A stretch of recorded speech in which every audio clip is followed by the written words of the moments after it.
This is Bazaar Morning Call, broadcasting live from the CNBC-TV18 Motilal Oswal studios in Mumbai.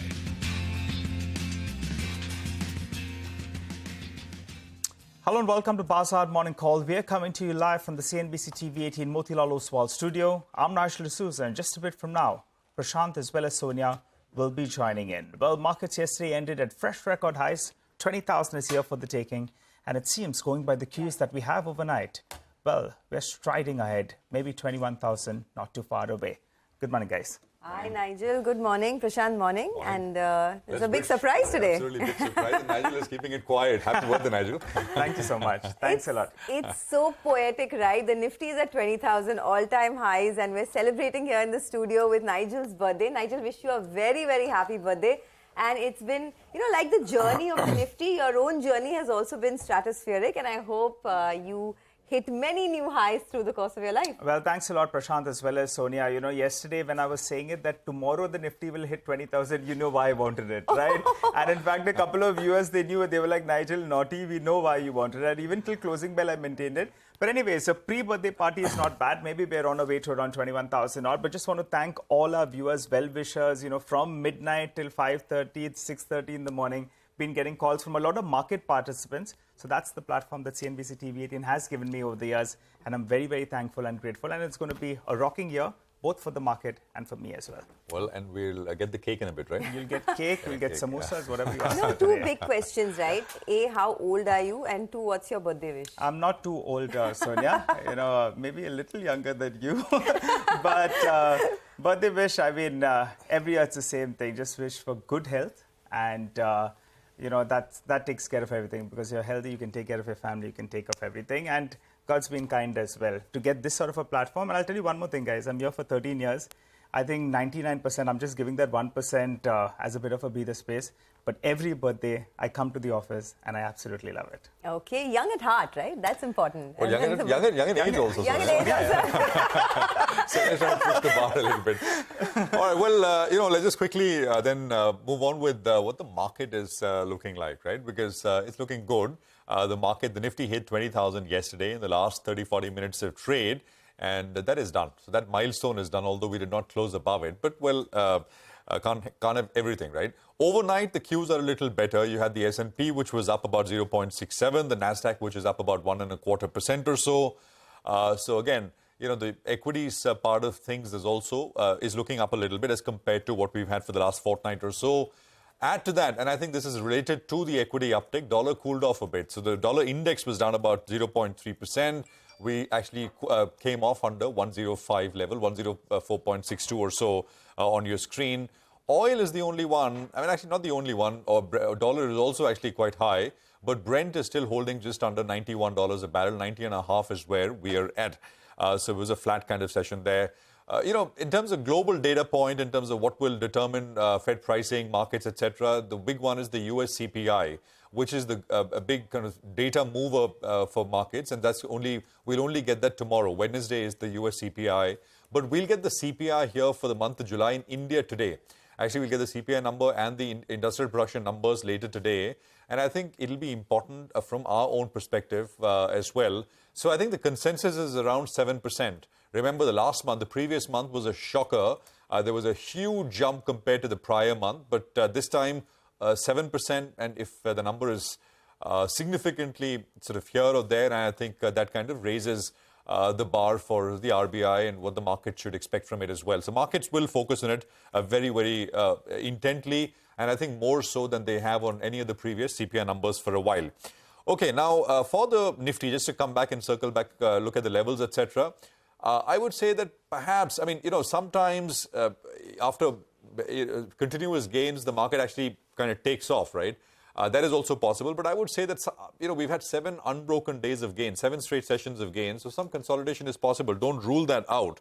But I would say that the Nifty is setting sight for 20,350. That's the first level that, I'd like to put out. That's a equality level of the previous 2 moves. You take what has happened previously and put that sort of on the way up, and you get to 20,350. That is the first target that I would kind of look at on the way up. On the way down, supports for the Nifty would come in at about 19,830 and 19,726. If you must trade the index, trade the Nifty on the way up.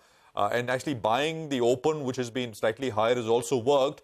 But more often than not, what works is to try and get the market a little lower, which gives you some comfort, some cushion. Now, on the Nifty Bank, we on Friday, remember, we had taken out that 45,312 level, but did not close above it. But yesterday, we got that. We've closed above the final kind of retracement, which is the 61.8%. Which basically means that we are on track on the Nifty Bank as well, in terms of at least setting sights at the all-time high for that index. Now, that level stands at 46,369. Supports here come in at 45,073. So again, same advice on the Nifty as on the Bank Nifty as for the Nifty.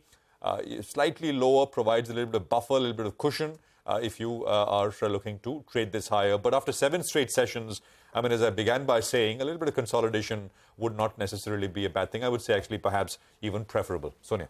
Oh, I was just looking at, of course, our own markets have been hitting fresh highs, but I was also looking at how other markets have done, right? Global markets, and we are not alone in this journey. I mean, the Nifty this year is up about 10%, but if you look at other markets, the S&P 500 is up almost 17%. The Nasdaq is up over 30%. So it's been a rollicking ride for most global markets, and our markets are not too far behind. So record highs are hit, but where do we go from here, right? That's the big question. Now, yesterday, financials were one of the biggest contributors. So that segment is something that perhaps the market can see leadership from even in the days to come. And Reliance also contributed to the gains that we saw on the Nifty. So keep an eye on a couple of these pockets. Of course, IT has been contributing as well. Both foreign and domestic investors bought in the cash markets yesterday. So DIIs bought about 360 crores. In fact, this month so far, the momentum is so strong from the domestic fraternity. DIIs have bought almost 7,500 crores in the cash market so far this month. And FIs too yesterday bought almost 1,500 crores. So there's a lot of money coming in thick and fast. Now, in the global markets, stocks rallied across the board, whether it was Tesla, Meta, a couple of others. Qualcomm was up. So there was a big tech rally on Wall Street. In fact, Meta is putting up a new AI platform, so that stock was up 10%. Tesla was up 10% on the Morgan Stanley upgrade. Qualcomm was up about 4%. It says it would be supplying 5G modems to Apple phones. So, a lot of big moves across the tech space in the global markets. So tech on one hand, you have banking that's performing in our own markets. Looks like there's leadership across all fronts. But of course, let's see how things go. Yesterday was a big day. Milestones have been hit. We can only build on to our gains from here. Well, yesterday was a special day. I'll tell you why. Because India beat Pakistan as well in the Asia World Cup. And the Nifty had hit 20,000 odd. I'm just thinking maybe in the next, couple of months, the Nifty heads to around 21,000 odd and India lifts the World Cup. Wow, what a wish list that would be. Things will be fantastic if that is to happen. But the screen is looking good this morning. So let's split this up into two. One is the Nifty's near-term outlook. And in fact, where does the Nifty head from here on? In terms of the near-term outlook, the FIs, well, they're net long. They have closed around 60% of their positions on index futures at around 60%. And that's the highest we have seen since late July. So they're clearly bullish on the markets. Next up, the options data. Yesterday, we saw writing at around the 19,900 to around 20,000 put. There was some signs of call buying as well at around 20,100. And the premium out there, well, it's around 35 rupees. It moved from around the mid-20s to around 35 odd. So maximum you lose if you bought that call would be just around 35 rupees. Now, the support levels, since we're seeing writing at around 19,900 and the 20,000 level, 19,850 to 19,920 becomes the near-term support range. The Nifty Bank, that holds the key. Remember, it's still 1.7% away from those highs that we saw earlier this year. And if we can get to that mark, then the Nifty is going to be up and kicking. So what's the way ahead from here on then? The Nifty Bank, well, you'll have to say if that one gets to those all-time highs, then the Nifty as well will pretty much be on course to around 21,000 odd. We have big boys like Reliance Industries that has positive news flow that's coming in there.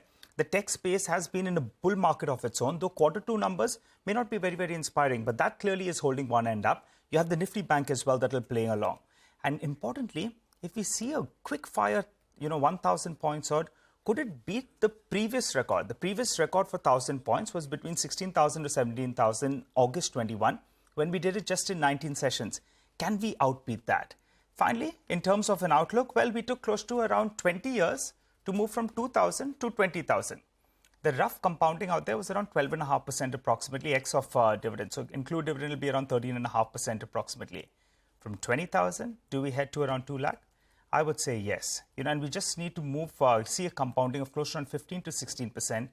And maybe sometime 2038, 2040, we're just going by basic compounding. That could very much be on the card. So happy to be at around 20,000, but I think the kids will have a great time, in the next 15 years or so. Well and truly on our way, and things are looking much better in 2023 in comparison to 2004, so 2004. So we're on our way and a good green start. Stay long on the index. Since you're talking about, 10 years ago and all of that, right? When I joined, the sensex was at 8,000. That's how much it had fallen to. This was 15 September 2008. Oh. And this, of course, layman and everything, the sensex fell to 8,000. At that time, 1 lakh on the sensex looked like, impossible, right? Yeah. I mean, at 8,000. And today we're just 30,000 points away from 1 lakh on the sensex. And I'm talking about 2 lakh on the nifty. So imagine that. But Prashant, you're a lucky man. I'll tell you why. Because today I'm going to be treating. I thought Rajat will say that, Prashant, you're an old man. No, I mean, that we'll talk about later. Aren't we all? But Prashant, because I'll be treating today. And then you have Sonia as well, who's completing 15 years in CNBC-TV18 on September 15th. She just gave that one out.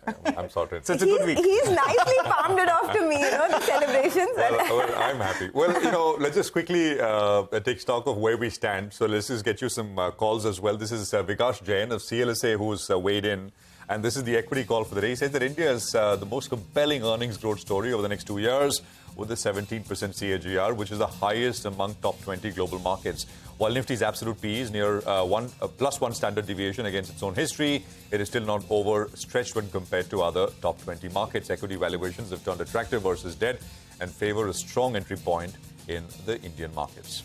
Okay, 20,000 on the Nifty, but what about the rupee? Let's get you some money market views as well. Kunal Sudhani of Shinhan Bank says the US dollar pulls back firmly on the back of a surprise intervention from the People's Bank of China, but Brent crude prices and 10-year US Treasury yields continue to remain firmer. He says yesterday oil buying pushed dollar INR higher from around 80 to 83 levels to 83 to the dollar levels. For the USD INR, Kunal says 82.75 acts as a support while 83.15 is a resistance. Okay, well, on bonds, we've got Ajay Maglonia of JM Financial who says that elevated US yields at 4.3%, fear of rates staying higher, Bank of Japan hinting it could end the negative rate regime, took the 10-year benchmark bond yields up. He says inflation print today below 7% may cheer the market mood a bit. He expects the 10-year benchmark bond yield to remain between a range of 7.22 to 7.27%. Well, we have a lot of stock-specific action to track for you. We get to that in just a bit from now in our special Top 10 segment. We're looking at Reliance Retail, Shree Cement, Dalmia Bharat, L&T. We have Lupin, Rishabh Investments, KNR Constructions, as well as Power Grid. All of them on the back of positive news flow, while on the flip side, we have L&T Finance and TVS Supply Chain that could be reacting to negative news flow. There is a flash at the bottom of the screen, and this is important. So this is coming through from the government. And this is with regards to sugar as a commodity, something we've highlighted earlier on as well, that because of inflation being a problem and sugar being a very political commodity and highly regulated, we may, at the margin, see restrictions, etc., start to come in. So this directionally looks like that. So the government has asked sugar mills traders to provide details of sales between May and August by today. That is what is coming through. And they're seeking data of sugar stocks to ensure sufficient availability at reasonable prices. That is what's coming through. Remember, international sugar prices have rallied, but that's not reflecting in local sugar prices. There's I think about a 35 to 40% discount. And local sugar prices cannot rise to what international sugar prices are rising at. Basically because, as I said, it's one of the most controlled commodities in terms of sales into the market, in terms of exports allowed, etc., etc. So more of this, we'll try and have the Sugar Manufacturers Association representative join us for more in a bit from now. But Mark Matthews of Bank Julius Baer and Company is now joining in to take some questions. Mark, good to have you with us here. Good morning. Thanks very much. So we're at this 20,000 mark on the Nifty, and we're looking ahead. Does oil at 90, 91-ish kind of hurt prospects from here on for this equity rally, or you think, we'll be able to handle it and move on? What's your sense? I think you can handle it. The pain point for the Indian economy with the oil price used to be about $80 a barrel. But with the improvement in infrastructure, I think now it's well north of 100. So if it got to above 100, then I would worry. But where we're at now, I'm not worried. And I actually don't think the oil price is going to go up anymore. Our own view is that 12 months from now, it'll be back at $75 a barrel. Okay. Mark, hi, good morning, and thanks for being with us. It is really, a momentous time for our markets, right? The Nifty has hit that psychological 20,000 mark. So thank you for partaking in the celebrations. But the main point is that the retail money has been flowing in thick and fast into the Indian markets. I mean, we've seen the kind of flows that have come in from the domestic institutional investors. Do you think that trend is something that can continue, or is it time to get a bit cautious now? Technically, the Nifty looks like it could be a double top, which is a bearish formation. But my sense is the momentum is strong enough that it's going to break out and continue rising. And retail participation is what's driving it, you rightly point out. And retail investors do tend to be more momentum-minded. There's nothing wrong with that, in my opinion, unless you get to absolutely stratospheric levels. The momentum is a powerful force. So I think to a certain extent they're following that momentum, and it's self-perpetuating. And I think it can go higher. I think the fundamentals are still supportive for the market to go higher as well. It's not cheap, but I wouldn't call it wildly overvalued either. Hi, Mark. Good morning. Mark, what about the Fed? It seems now that the street is very, very content, and maybe part of the street believes as well that maybe we'll not see another rate hike. Are you in that camp, or do you think come November, the odds are suggesting maybe 45%? Are you in that camp, or do you believe that no, we are done with regard to rate hikes? 45% is still below 50%. In other words, the odds are that it won't happen. That's the futures market talking. And the Fed does pay a lot of attention to the futures market. It doesn't like to surprise the market. So if it felt those odds were too low, it would be sending us signals about that, and it's not. In fact, the verbiage coming out of the Wall Street Journal on Sunday, the Fed often uses the Wall Street Journal as a mouthpiece, was that they are getting ready to basically go on hold permanently. They don't want to say that outright, but that's what they're sort of indirectly transmitting. So we're of the view the last rate hike was in July, and the first rate cut will be in May next year. And then we're looking for another one in September, and then two more in 2025. So I don't think that bond yields should go up any more than where they are now. So in your pecking order, what is the, where does India feature? I know India has been one of your favorite markets through the course of 2023. But if you look at the performance, right, I mean, the Nasdaq is up 30%, the Nifty is up about 10% this year. Do you think there is a lot of catch-up, that incremental catch-up that India has to do compared to its global peers? And for the next 12 months, what does the pecking order look like? I think India is still right at the top. And I just think the planets are aligned in India's favor now, and no pun intended, but the Chandrayaan-2 mission was great PR for India, as was the G20 Delhi summit. So it's really getting on the global front pages in a way that I can't remember happening before, in a positive way. I mean, it's good news. These are good stories. And, a $10 trillion vacuum has been created by the problems in China.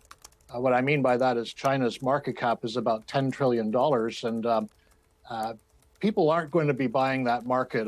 I really don't foresee that for a long time to come. And so they are looking for alternatives. Most people will go to Japan first because it's a bigger market than India, about twice the size, and significantly more liquid. But India is also one that they are looking at. And when they look at the fundamentals, then I think they come to the realization that it's a very good market to invest in. And so I would foresee it continuing to attract foreign attention and foreign money. Okay, all right, Mark, we'll leave it at that. Thanks a lot for joining us and giving us your quick thoughts. And of course, it is as I said, celebrations here on Dalal Street in general and with the investor community, and you continue to like the Indian market, so that's a good thing. Let's slip into a quick break. There are plenty of stocks in focus, though, through the course of the day, so we'll talk about that on the other side with our entire research team. Stay with us.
Welcome back to Bazaar Morning Call. Well, our research team is now standing by to give you the list of top 10 stocks for the day. There's lots happening with Reliance Retail, so Nisha is here to give us the latest on that. And then, of course, we'll go across to the rest of our team. Nisha, hi, morning. Good morning, Sonia and Nigel as well as Prashant. Reliance Retail getting its second investor at the $100 billion valuation. So that marks and gives more stamp of approval for this particular valuation for a company where the investors could be expecting an IPO in some time. So therefore, KKR has invested 69 crore rupees, I beg your pardon, in Reliance Retail, and this is done at a valuation in rupee terms at 8.36 lakh crore rupees. And with this, they have bought 0.25% stake. Now remember, for KKR, it's a follow-on investment in the company. They already existed in 2020 in the last fundraise. They had picked up 1.17% stake in the company, and after 3 years, in double the valuation, they have invested more in this particular company, and now their stake stands at 1.42%, and this comes after QIA. So two very important things: follow-on investment by KKR at a much higher valuation, and marks also the $100 billion at $1.2 billion being raised in the second fundraise for this particular company. Okay, all right, Nisha, thanks a lot for that. Well, let's move on to cement then. And we told you a few days ago that there was cement price hike, and the highest hike, the largest one, came in East India. Now, good news has come in because most of that hike has been absorbed and they're pushing through another price increase. So Nomura, they've come out with the note. They're saying that there's another price hike in East India. The prices were hiked by around 35 rupees per bag, and there's another 35 rupees per bag that is being pushed through. So I'm looking at three stocks. Novoco, because of their high exposure to East India. The second one that I'm looking at is Dalmia Bharat. And the third one is Shree Cement, relatively less. It has exposure north as well as east. But all these three stocks should be in your radar. And it's good news because demand is strong enough. Price hikes are being absorbed. Well, that's about the cement names. But let's go across to Vivek. He's here to tell us about L&T. They've gone ahead and increased their buyback price. Hi, Vivek. Good morning. Well, good morning. No, absolutely. So what's actually happened is that L&T has gone ahead, and this is the second large company after BSE to go ahead and increase the price as far as the buyback is concerned. So what they've done is they've increased the buyback price to 3,200 rupees per share from 3,000 rupees a share earlier. However, what they've done is, keeping the total quantum of the buyback the same, marginally increases from 10,000 crore to 10,667 crore. The total equity to be bought back remains at 2.22%. Now, remember, on July 25th, the company had announced a buyback, a total quantum of 10,000 crore at 3,000 rupees a share. Now, R. Shankar Raman, the whole-time director, says that, L&T, the reason for doing this particular increase in the buyback is, number one, it helps them achieve their goal of targeted ROE, that is the return on equity, according to the Project Lakshya. And along with that, they've also kept the market sentiment in mind, keeping in mind the sharp share surge that L&T has seen in recent times. Right, thanks a lot for that. Well, L&T Finance is another stock that we are looking at this morning. Our colleague Sudarshan has more details on that. Sudarshan, over to you. The book for L&T Finance Holdings is launched. The PE investor Bain Capital may sell up to 2.62% stake via block deals today from its total holding of 4.04% as of June this year. The floor price for the same is likely at rupees 129.72 per share, which is 0.6% discount to yesterday's closing price. Bain Capital may raise up to $102 million, which is nearly 850 crore, by selling total 6.5 crore shares. Post this share sale, there will be a 90-day lock-in period for Bain Capital if it wants to sell further stake. Okay, well, that is Sudarshan's debut on TV, I think. And right, guys? And we'll watch out more for him. He's the man with the news. Yeah, he's the man with the news, the man with the finger on the news, literally. So many more from Sudarshan in the coming days. So thanks very much for that. Well, let's go across to Ekta, who's standing by. Lupin is the story. Lupin is the stock which is next in focus. Ekta, morning. Morning. Well, Lupin is going to be carving out its API business. They're probably going to look at some amount of unlocking of value from it. So they have announced that they've entered into a business transfer agreement with Lupin Manufacturing Solutions, which is basically a subsidiary of the company. They will be carving out their API facilities each at the Bazaar as well as Visakhapatnam, as well as select R&D operations, including fermentation at Lupin Research Park at Pune. FY23 revenue of this is 344 odd crores, which is 1% of the reported turnover on the business on a standalone basis. So it's very small comparatively. The consideration which is going to be received by Lupin on account of this sale is 750 to 850 crores. So that's the reason why I expect the stock to be in the green. The business transfer agreement is likely to be entered in October 2023, completed by December 2023, no impact on consolidated operations. The other positive for this is that eventually, according to sources, they'll probably even look at, unlocking value in the API business via a stake sale or maybe even a listing. We haven't got any confirmation on that, but this is what a couple of people have told me. All right. Thanks a lot, Ekta, for that. Well, let's go across to Vivek. He's tracking a couple of block deals this morning. There's KNR Constructions, there's Rishabh Instruments. Go ahead, Vivek. Well, that's right. In yesterday's trading session, remember, Rishabh Instruments actually debuted yesterday on D Street. Positive start. But what's actually happened is that Nippon India Mutual Fund picked up 10 lakh shares at 457 rupees a share. And Quant Mutual Fund also picked up close to 4 lakh shares in yesterday's trading session. The other stock on our radar, KNR Construction, after a while we are seeing a significant, block deal activity as far as an infra company is concerned. HDFC Mutual Fund has picked up close to 15.5 lakh shares. That is almost 0.6% of the total equity. This particular, buy was done at close to 273 rupees per share. Okay, all right. Thanks a lot for that, Vivek. Well, let's hop across to Surbi. She's joining in to tell us about some more stocks that are in the news. Surbi? Thanks so much for that. So first on my list is Power Grid. The company has been declared a successful bidder to establish an interstate transmission system in the state of Rajasthan. Next is TVS Supply Chain. Now it's a recently listed company, so they've declared their Q1 results. It was a weak set of numbers. The revenues were down 12.4% on a year-on-year basis.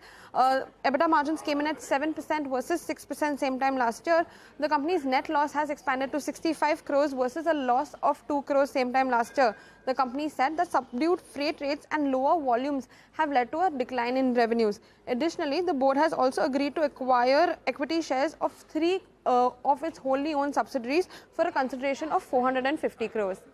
All right, here's a quick recap of our top stocks. Stocks with positive news flow. There's Reliance Retail, Shree Cement, Dalmia Bharat, L&T, Lupin, Rishabh Instruments, KNR Constructions and Power Grid. While stocks with negative news flow, there's L&T Finance and TVS Supply Chain. But we also have a lot of brokerage views for the day. So let's go across to Ekta. She's put together that list for us. Ekta, over to you. What are you tracking? Well, I'll start with Laurus Labs. Kotak Institutional Equities has downgraded the stock to sell with a target price of 300. They say that after washout Q1 FY24, Laurus's stock has rallied 20%, likely on the worst is behind narrative. But at the current market price, Laurus's synthesis segment is trading at a premium of more than 25% to Syngene. Given the prevalent variance in capabilities as well as scale, they believe this is difficult to justify. Macquarie, and in fact multiple brokerages have written on HUL, I'm picking out two of them. Macquarie has an outperform rating and a target price of 2950 on Hindustan Unilever. They see channel checks point to steady demand trends. They expect 3% year-on-year EBITDA growth, 7% profit growth for Q2 of FY24. Goldman Sachs has a neutral and a target price of 2725 on HUL. They say that the volume and the margin trends are likely to continue lagging peers in FY24. Revenue growth likely to be muted as price growth is likely to turn negative for the rest of FY24. Sequential EBITDA margin expansion is unlikely according to them on account of increased ad spends offsetting gross margin increase. So a bit of a cautious note coming in on HUL there. And lastly, Bernstein has written on Zomato, outperformed, target price raised to 120. They continue to raise the profitability bar with a break-even 3 quarters ahead of target, according to Bernstein. All right. Thanks a lot, Ekta, for that. Well, the Gift Nifty for now is indicating a start in the green, up about 20 odd points. So we can perhaps build on to our gains in the equity markets. But let's go across to Manisha to find out all the action in the commodity markets overnight. Brent has been hovering around that $90 a barrel mark. Manisha, good morning. Morning, Sonia. Well, yes, commodities seem to be doing quite well too. The crude oil prices above 90 are very close to its 10-month highs yet again. Output cuts is one part of it, but the street is really watching out for the OPEC monthly report that comes in today. And the IEA report comes in tomorrow, and they will tell us on what are their expectations of global demand forecast. Ahead of that, we have seen buying come in. It's not just crude. The metal prices seem to be trading well too, 1 to 2.5% of gains overnight. This is after the China inflation reading. The markets also here are awaiting for the China retail sales, factory activity. All of that data comes in on Friday. Ahead of that, there is trend that we've seen across base metal sector. Okay, all right. Thanks a lot for that, Manisha. Well, for the time being, though, we'll slip into a short break. On the other side, Nishal Maheshwari, CEO, Institutional Equities and Advisory at Centrum Broking, will be joining in to help us out with some fundamental analysis. Later on, we'll also be joined by market expert Prakash Devan to discuss the Reliance Retail KKR deal in detail. You stay with us.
Welcome back. Well, just to update you, Gift Nifty suggesting that after yesterday's good run, we have another bump up that we're bracing for. Maybe another 70 to 80 point uptake is what we're looking forward to.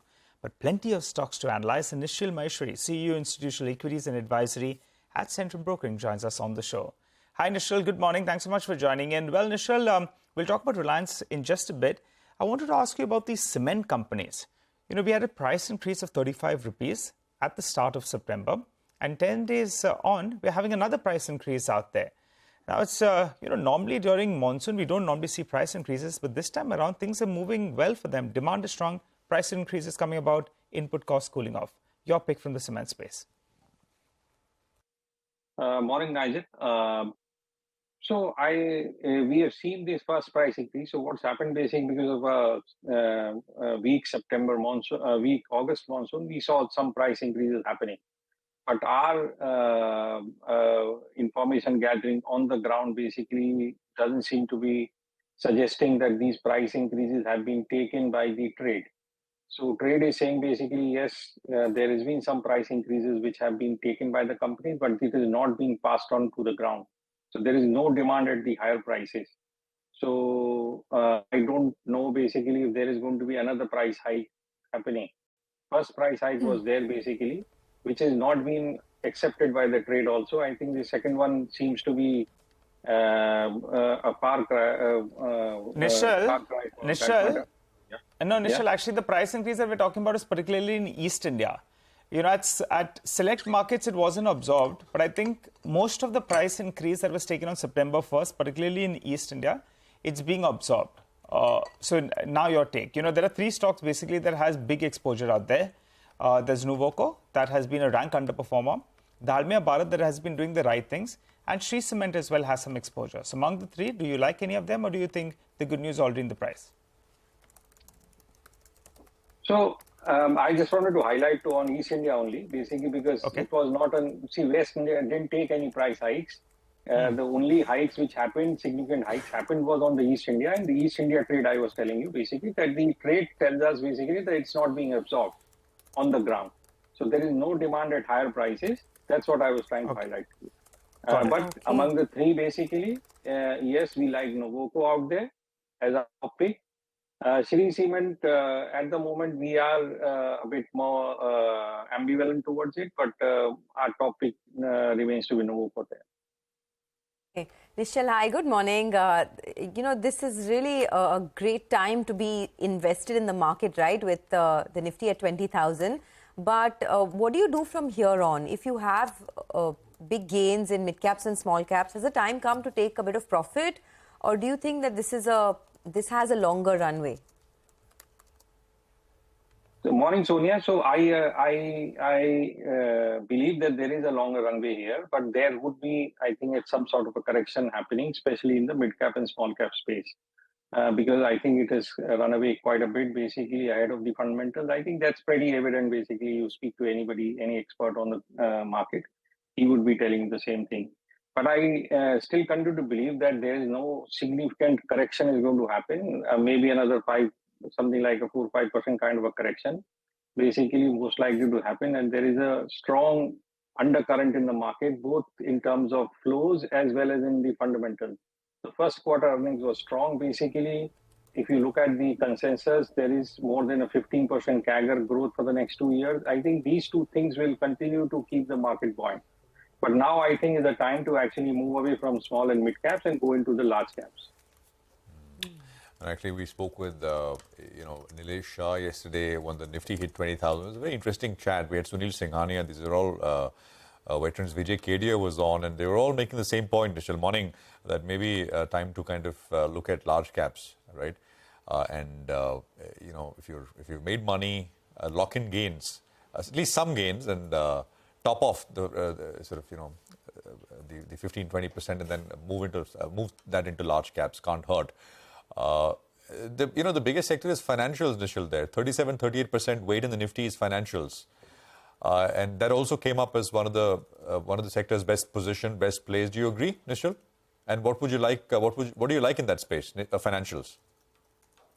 Morning, Prashant. I agree with that. Basically, I think the numbers were quite strong in the first quarter, basically in the financial side.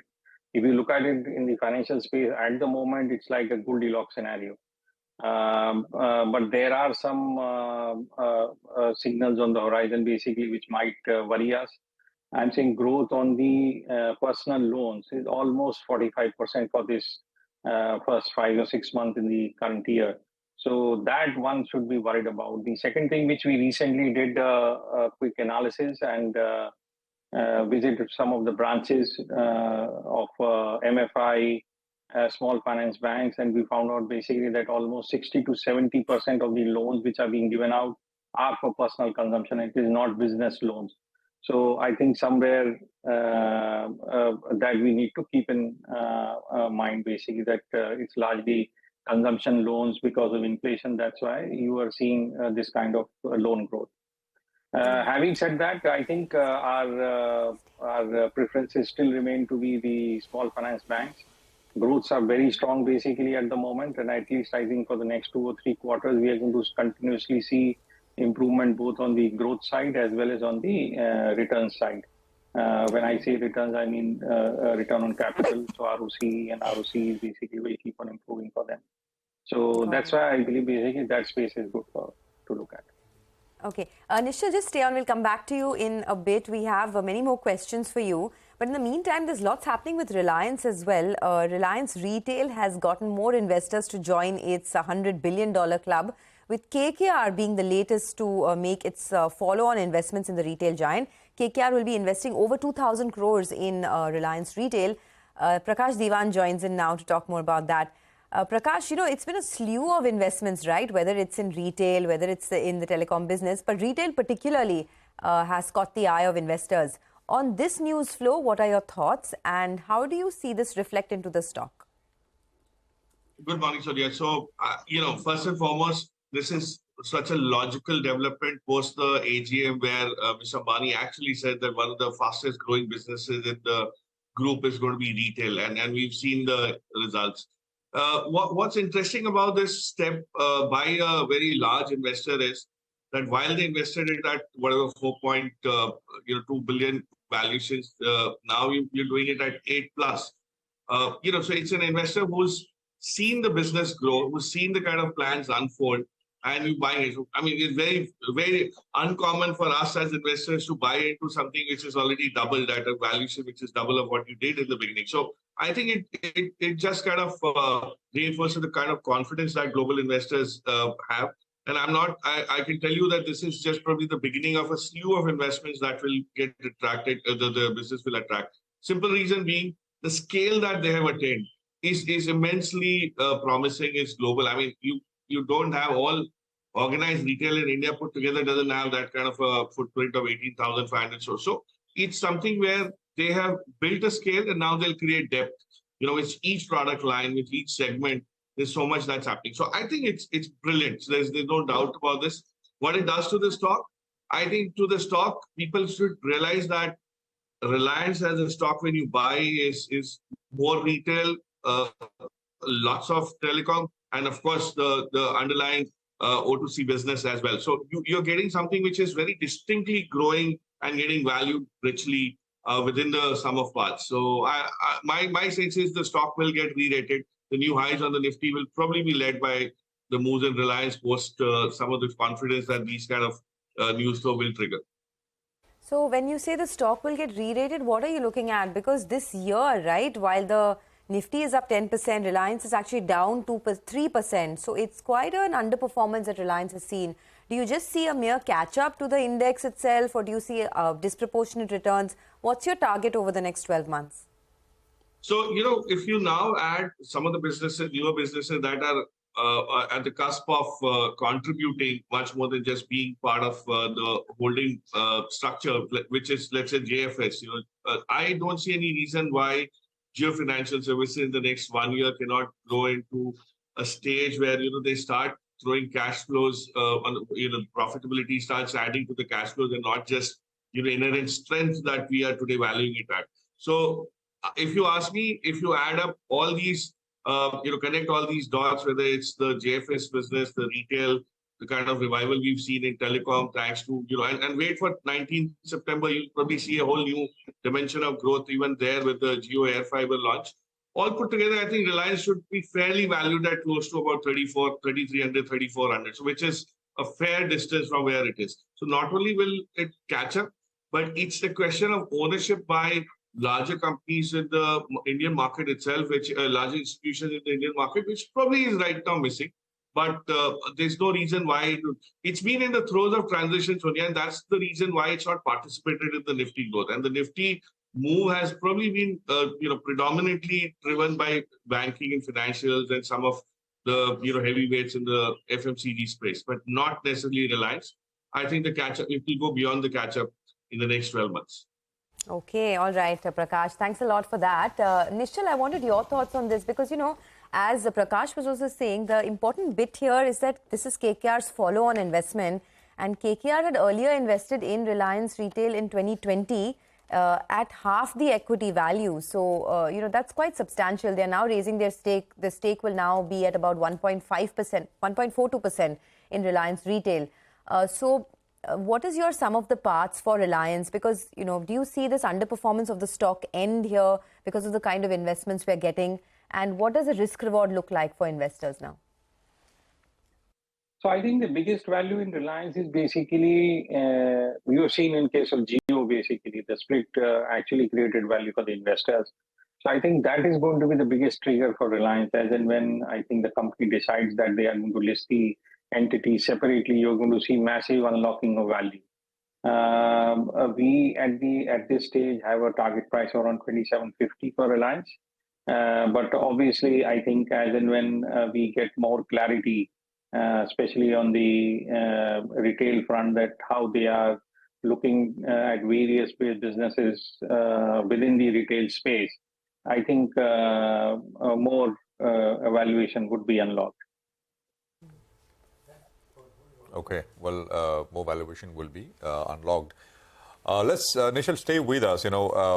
My colleague Anuj is here, and he's standing by on the big wall with a quick check on things, just to revisit, some of what he's watching out for in the market. Anuj, morning.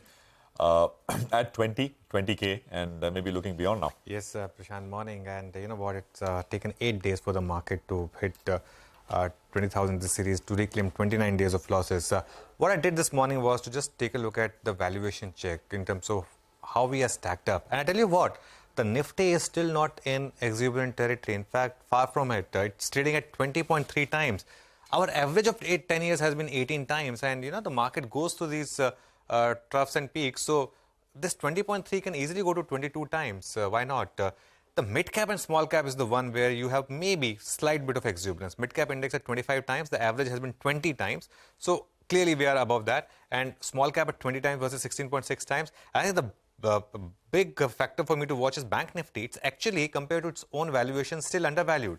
14.2 times versus average multiple of 16 times. And some stocks which are trading below their own median valuations, and you will notice that they are the largest of large cap stocks. HDFC Bank, TCS, Infosys, ITC, and State Bank of India. So perhaps the Nifty move it's still got some legs left in it. It's taken, as I said, 8 days to reclaim 29 days of losses that we had from the first time that we tested 20,000, and then we corrected all the way down to 19,200 thereabout. I think a fast move to 20,500, 21,000 may have begun, and this could belong to large caps because mid caps and small caps have had a big move, and it could be time to take some money from small caps and perhaps put in large caps because there you have at least some valuation comfort at this level, which is important, and risk reward is also in your favor. The Fin Nifty expiry today, we need to see how the Bank Nifty moves because that index is still about 800 points away from 52-week high. And I think today's biggest cue is going to be post-markets, the inflation number, the retail inflation number. I mean, if that is benign and is not an ugly number, the market's ready for 7% thereabout. If for some reason it falls below 7 or is even at around 7, I think the Bank Nifty can hit a new high as well, perhaps. The risk reward might still be slightly in favor of the Bank Nifty at current levels. Okay, all right. Thanks a lot for that, Anuj. Well, for the time being, I think we'll slip into a snappy break. We come back and we'll get our technical calls. Mitesh Thakkar and Sudarshan Sukhani will be joining in to give us their technical trades. You don't go anywhere.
Okay, welcome back. So we've got, 9 minutes to go for the pre-open session, and we're just going to come up with a 80-odd point higher start. That's the implied open on the GIFT Nifty. So this is looking pretty solid out there. Mitesh and Sudarshan are with us with technical trades and just positioning-wise, what should one do? Gentlemen, good morning. Good to have both of you here. Mitesh, are we in that phase of the market where gains pick up? The pace picks up for the large caps as well, like it has for the mid and small cap part of the market. So even if you actually get higher opens, may make sense at the margin to try and chase some of it higher. Although one would like dips, and that makes a much more better risk-reward entry. What's your sense? Morning, Prashant. I think what you're highlighting is an important factor. There comes in a time when the markets start getting closer to overbought levels, but the pace keeps on going up purely because of the fact that there's a missing out factor, which spurs traders to buy. And I think we are close to that. It does look like there's a good chance of that kind of a movement happening. One, we're getting past the psychological level. Two, it's fresh highs, which means that there's no historical pivot or resistance left in the market. Three, we are not yet extremely overbought, which would suggest cool off. And my sense is that with the Bank Nifty joining the rally and trying to make up for some underperformance, I think the Nifty, which was itself enjoying momentum, will get some boost from the Bank Nifty and Bank Nifty participant stocks as well. So I think there's a good chance of that happening. I would now pencil in a minimum target of 20,300 or thereabouts, and maybe we are looking at 20,500 to happen in a short span of time, which could be a few days. Okay, Sudarshan Sukhani is also with us. Sudarshan, it's party time on Dalal Street. It's been party time in the mid-cap space for a while, right? It's just that now we've hit that psychological 20,000 mark. And you have seen so many cycles through the course of your, your career. Do you think that when momentum is so strong, it's something that just can build on? Or are you starting to get a bit cautious now? Morning. Sonia, there's no need to get cautious in the sense that we don't have to get out of the market.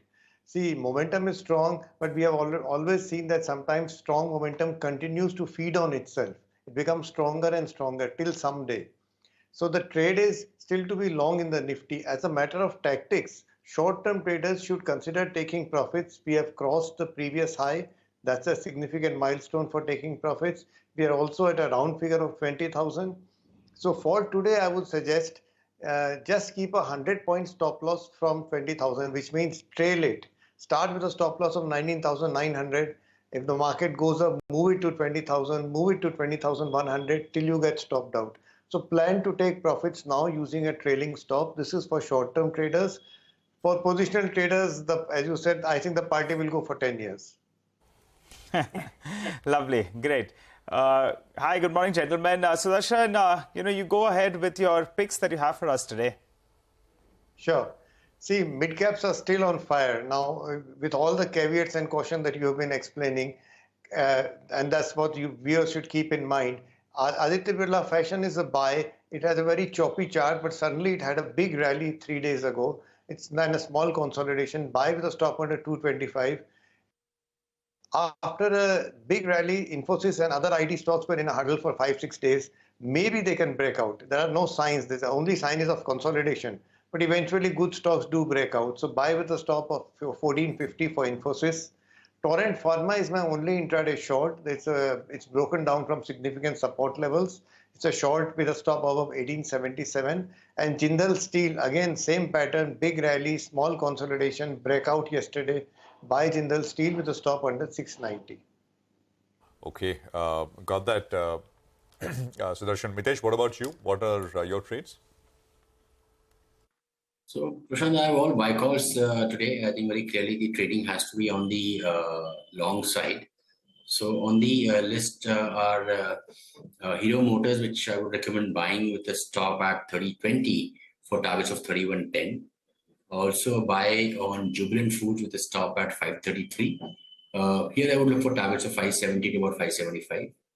Punjab National Bank was a recommendation earlier. Now can be bought with a stop at 68. And I would look for a target of 72. And on the list is a new entry, which is Biocon, which I recommend buying with a stop at 270 for a target of 290.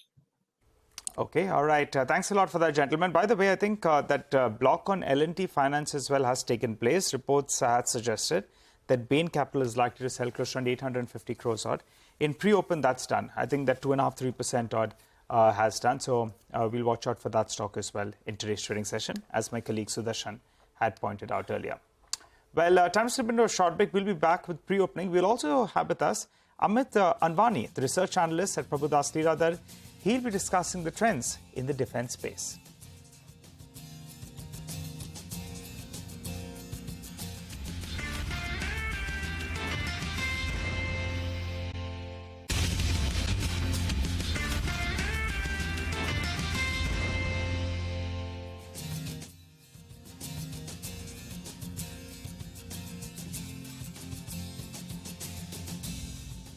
Welcome back. This is Open Exchange live from the CNBC-TV18 Motilal Oswal studio. Let's get you a quick word on what's happening in the F&O market. Manoj Muralidharan, Vice President Derivatives at Reliance Broking, is joining us now. Manoj, the Nifty implied opening is very strong. It's indicating, over a 50-point bump up. How are you positioned in the market now, and what are the stocks that you're looking at this morning? Good morning, Sonia. Sonia, I guess the base of this rally where almost a good 5 to 6 lakhs of Nifty buying was seen, that was closer to the vicinity of around 19,700 on the futures. So today, as you said, the gift Nifty is almost 1,800 points positive, but the better way to trade such a rally would be to trail a stop losses. So 20,000 on the futures would be the first trading stop loss, and the target expected on the upside would be somewhere close to 20,200 on the futures. Now, the irony here is the Bank Nifty has not really cashed up, and we believe that 45,800 to 46,000, that is one resistance zone for the Bank Nifty. So if the Bank Nifty breaches that, obviously we might get at least about 800 more points in the upside. So for Bank Nifty, 45,500 as a trading stop loss, we can keep the positions long. Now, stock specific, we believe that even for September series, cement was a sector where we believe there is good traction buying. So Dalmia Bharat would be the top pick. We believe the stock has seen good buying as well. Even yesterday stayed around with cash positioning. So 2380 is where we recommend buying that, with a stop loss of 2340 and a target close to 2450. From the metal space, Tata Steel since last couple of days almost at a weighted average price of 128 to 130 is where the positioning has been happening. So with 126 as a stop loss, the stock still good for a target of close to 138 in the short term. Okay, well, got that. Thanks very much for that, Manoj.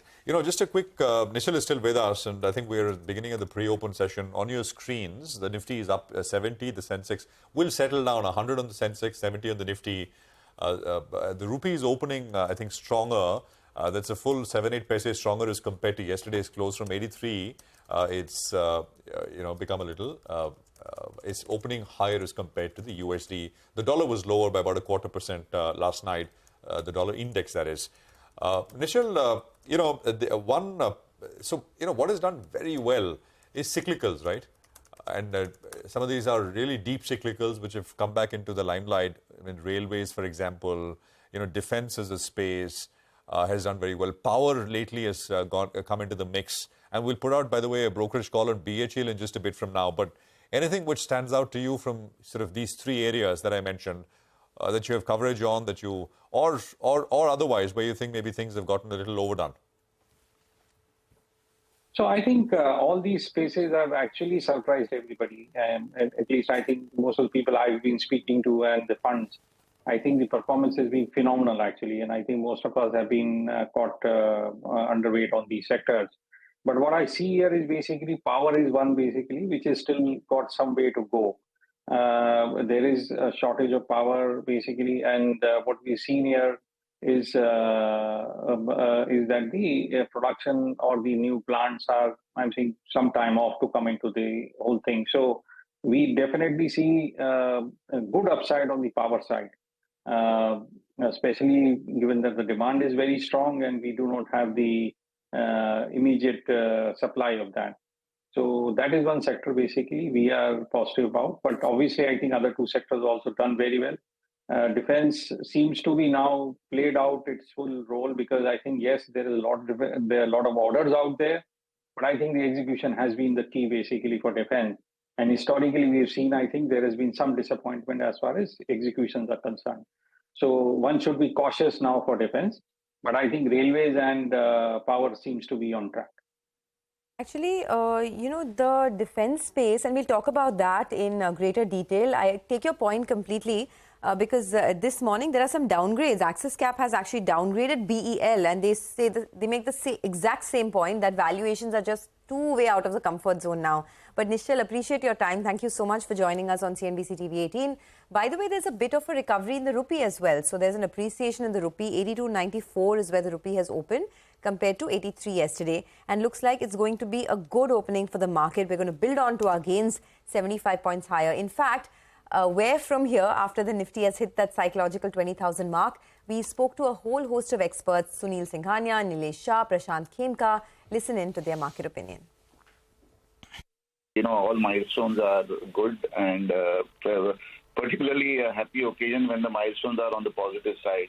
So I would say it's just a number, 20,000, but it's definitely a big number. And I think it's clearly reflecting, obviously, the strength in the economy, all the good things which are happening from the leadership of the country perspective in terms of growing India's importance in the global economic order, as well as the focus on growth.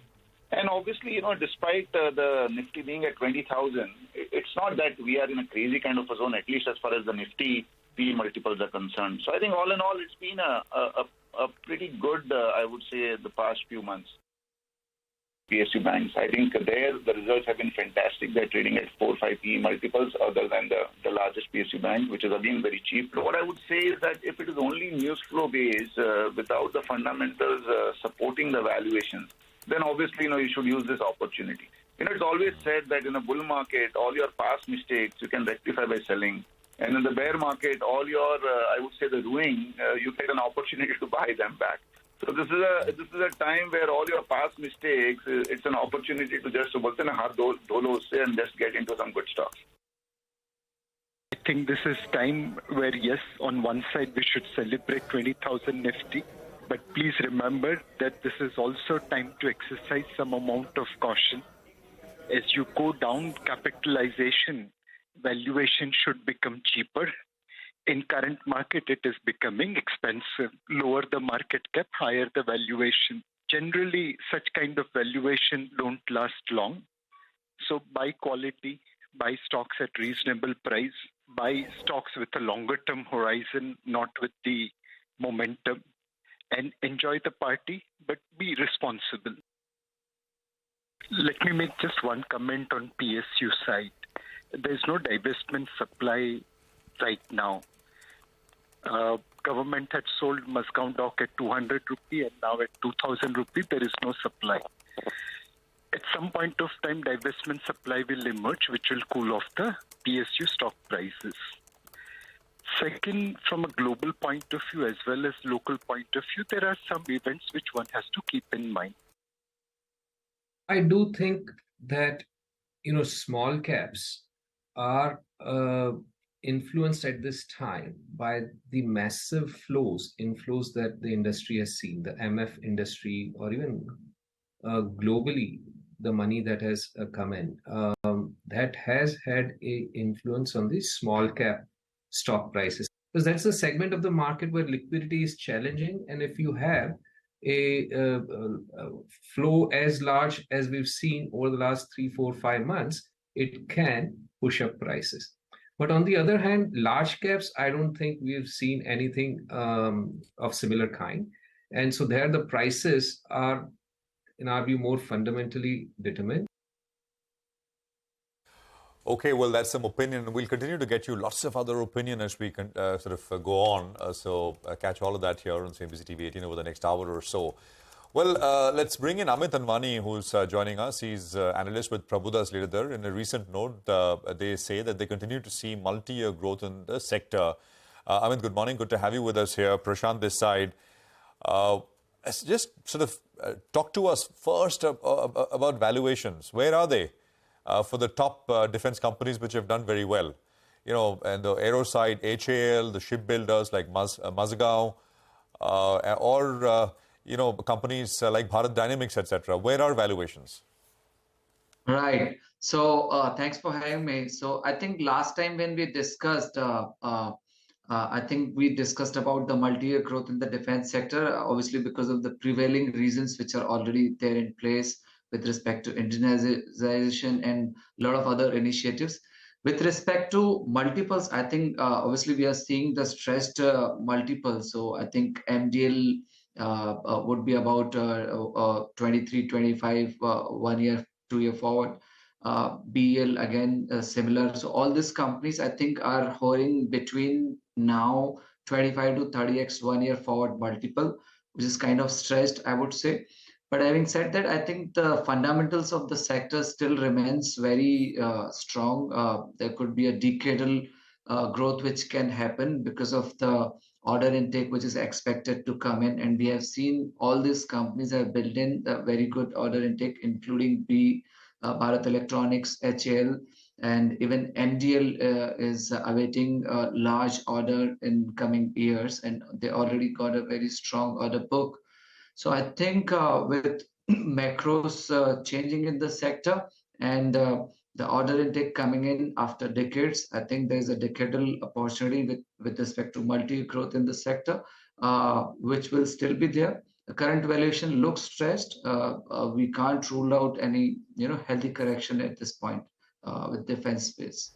Okay. In fact, a couple of these defense stocks or, in this entire space, there are names which are being downgraded as well. So BEL is the stock that I wanted to pull up right now. Let's just get that stock up on board. It's had a phenomenal rally in the last 1 year or so. But this morning, Axis Cap has downgraded BEL to a reduce from an add. And they say that the stock is priced in a lot of the growth. The valuations for BEL now are at record highs, well above the 2-year average as well. The stock is trading at 28 times 1 year forward, and which is higher than the 2-year average mean. And they also talk about how a lot of these large defense orders that are coming from the government are prone to delays in payments, etc. So that could mean stretched working capital impact on the balance sheet. So that is one risk factor. Amit, I wanted your thoughts particularly on BEL. Would you be as cautious as Axis Capital? And do you also believe that this potential delay in the defense orders is something that could keep a lid on the stock? Yeah, Sonia. So I think BEL, we have a very long-term positive view. We had a buy rating last time at 145. Obviously, as I said, all the defense stocks are stretched. And as you rightly said, at 26, 27x 1 year, 2 year forwards. But having said that, if you see Bharat Electronics especially has accumulated almost, orders worth 11,500 already in first 5 months of the year versus their full year guidance of 20,000 plus with a lot of tailwinds. And they have been talking about orders coming in for next 2 years in the range of 20,000 plus. And we have seen past 2 years, there has been a pretty strong top line growth between 13-15%. And very good order intake which they have received with margin somewhat constant between 20-22%. So I think very consistent performer with respect to the order intake and numbers. Having said that, the order delay risk obviously is with many defense companies, but we have seen the order intake and order book swelling in past 2 years with all the defense companies.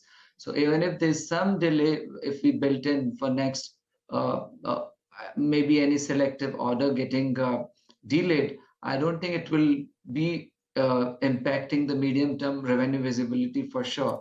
But having said that, as I speak, the defense spec, one should look with a very long-term perspective because the cycles are a bit longer. And we are seeing the structural changes as we all are aware from past 5-7 years within the sectors.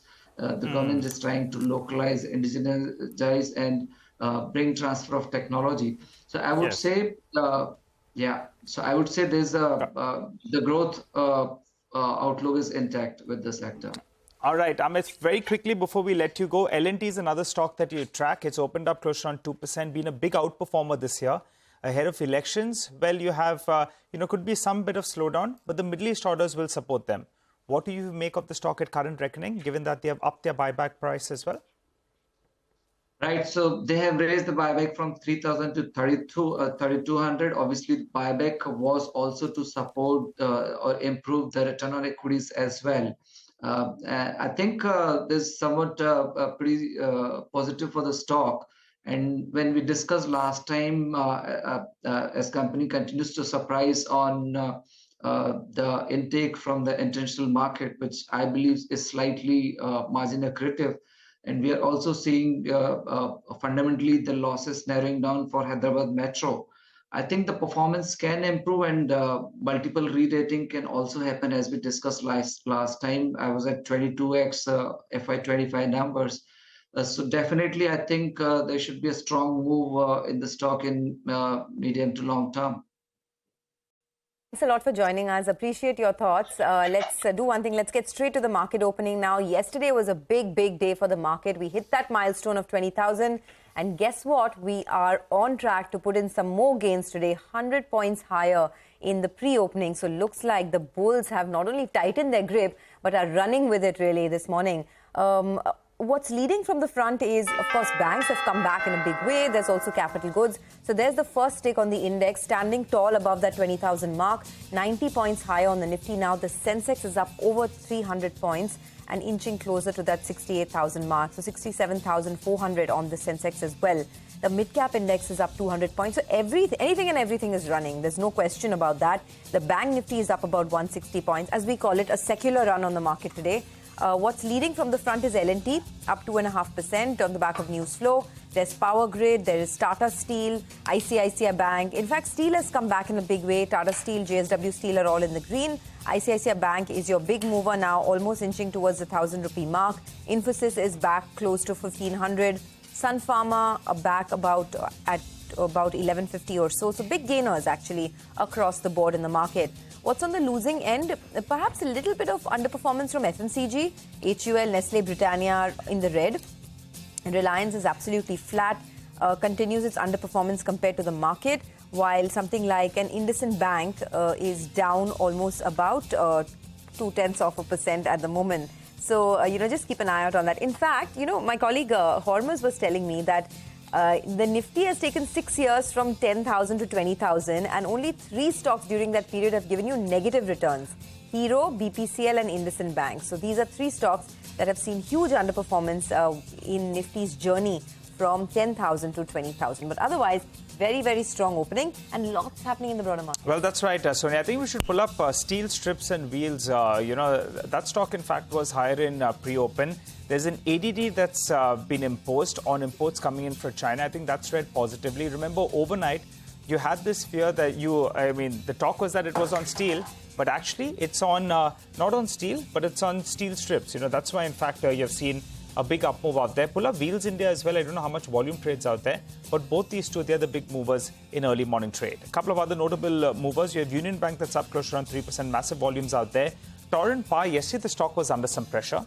The problem was that, in fact, the street believed that if they have to go ahead and do the deal with Cipla, the promoter entity will pledge their shares. Now they've clarified that that's unlikely to happen. So that's why that stock has popped up in trade. Amara Raja as well is up close to around 2%. A couple of other big movers from the broader markets. You have IRFC that continues its big run. ITI, yesterday was up 10%. Today it's up another 9%. NIIT, that's up close to around 15%. And railway-related players, they just continue to chug along. You have IRCON, that's up. You have a couple of other notable movers. IRFC, I already mentioned that one. But it's a good-looking screen. And Prashant, we're up close to around 90 points. The broader markets as well, keeping in pace, and advanced decline ratio 5:1. Oh, absolutely. It's a good-looking screen overall, and we're up 90 points, as you said. 20,085 is where we are at. So almost at about 2,100 now.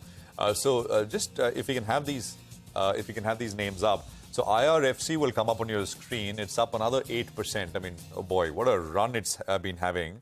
And that continues unabated. This week, we're up 20%. This month, in a month, IRFC is up 80%, 85%. So I think this one I can safely use the term euphoria, I think, at least for this one. I don't think anyone will fault me for this. IRCON is another one which is up 7%. So 171 on IRCON. Look at that one go. It's again a big mover. It's up 50% this month, right? So it's not as if this move started a month ago, but sometimes what happens is stocks do well and they pick up pace. After doing a lot, they pick up pace even further. So that is something we're seeing here. ITI is coming up with an 8% pop out of the blue. But big volumes, and that's why it's coming up on my list here. PSU banks, Bank of India, Union Bank, Canara Bank, they all did very well. And I think that's the case this morning once again. So Union Bank is up another 4%. Bank of India is up another 2.5%. So that PSU theme, right? Central Bank is up 3.5%. Indian Overseas Bank is up 4.5%. So yeah, a lot of PSU bank stocks. The index itself, the PSU bank index itself was up, I think, about 2.5% yesterday by close. So gains continuing in this part of the market. Gati, there was that business update, I think, which came through yesterday. The stock was up yesterday. It's up another 3.5% this morning.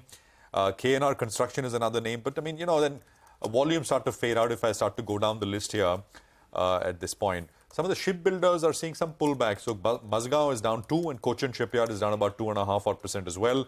Praj saw that big 13-14% move yesterday.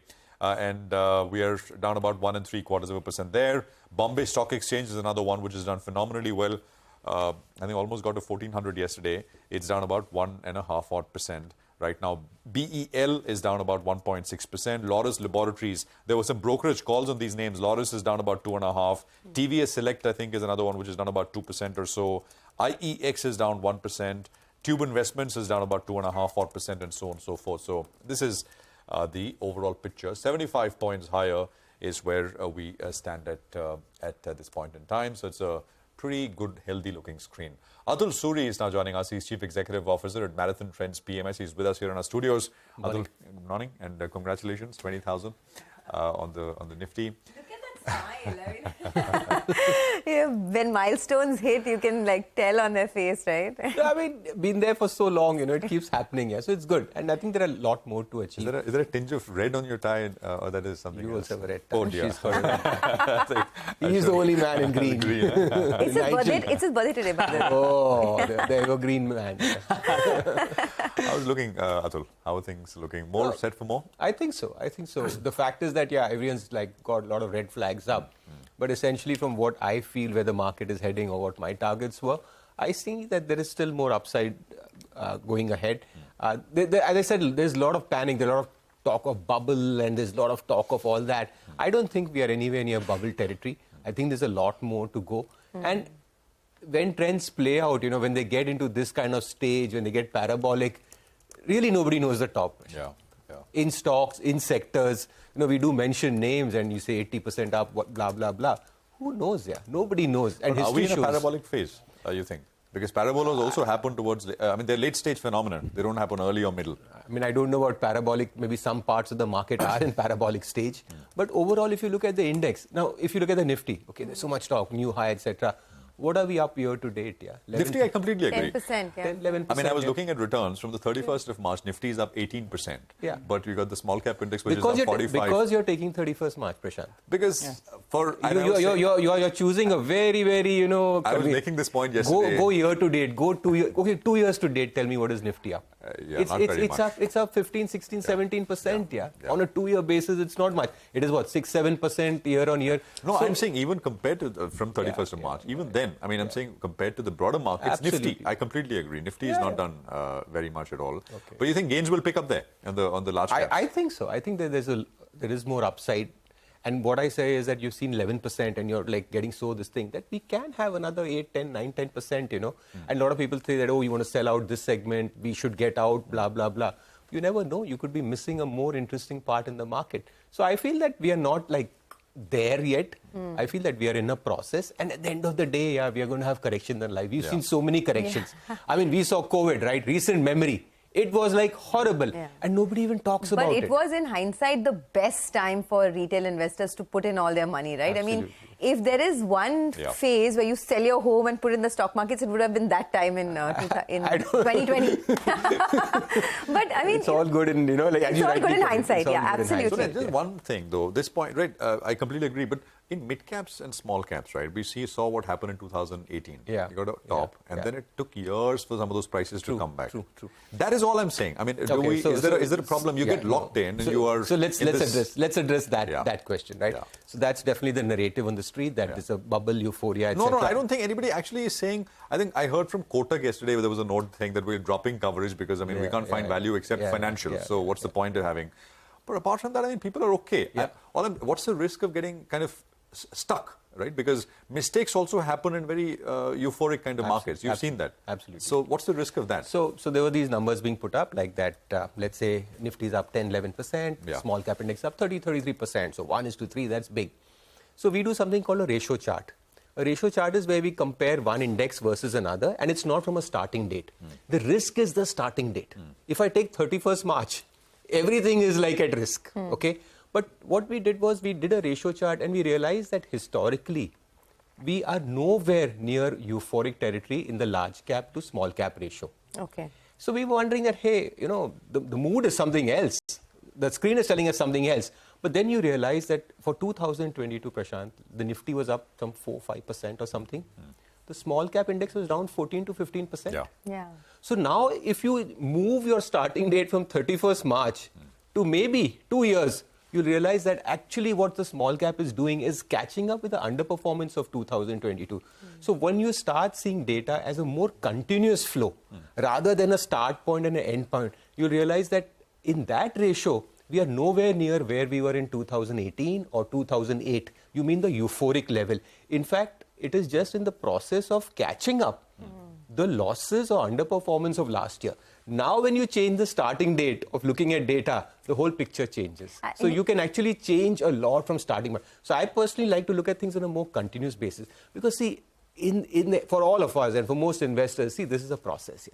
This is a process. There's no start point, no end point. No one's going to sell everything. I think the million-dollar question is, where are we in the cycle, right? Everyone's comparing this to the 2003 to 2008 period, and nobody knows. No, I don't think we are nowhere near that. We are nowhere near the highs. In fact, we are midway. What I'm trying to tell you is that we are actually catching up the underperformance that small caps have had in 2022. Okay, so you're saying you're nowhere near the highs, we are midway in the cycle. Yeah. But in terms of sectors, I want your view on banks, because, while the Nifty is up 10% this year, banks have done nothing, I think 5% or something, the Nifty bank. Right. Do you see leadership emerge now from this heavyweight? So the same question goes for banks, Sonia. 2022, what did banks do? In fact, banks were the thing that really pulled up the market. So banks were up, I think last year, some very large, it outperformed the Nifty by a big number. So the fact is that banks also are to some extent resting, and they will do a catch up, because at the end of the day, the numbers that are coming out of banking space are very good. What is sort of perplexing is that after those numbers, how come we are not seeing those kind of stock movements?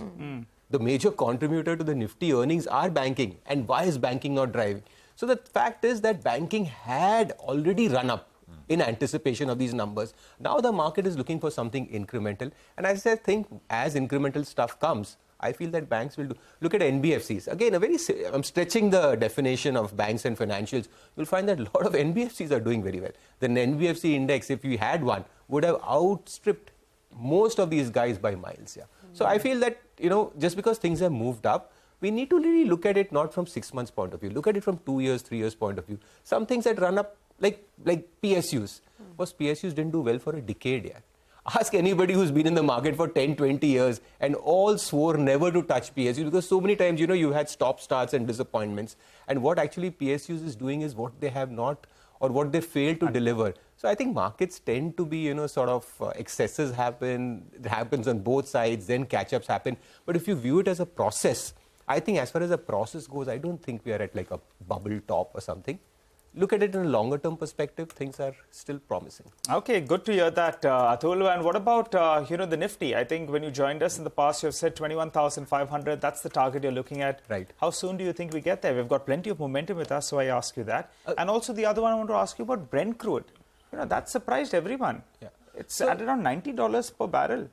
I think I'll come to this question that's more important, is because honestly, if you ask me that what can stop the market, or what is my area of concern, I may sound bullish, but I also have some red flags or some area of concerns. And that for me is US bond yields. The last time US bond yields at that's 4.25, etc., the US markets, the S&P 500, that's I think October 22, were at 52-week lows.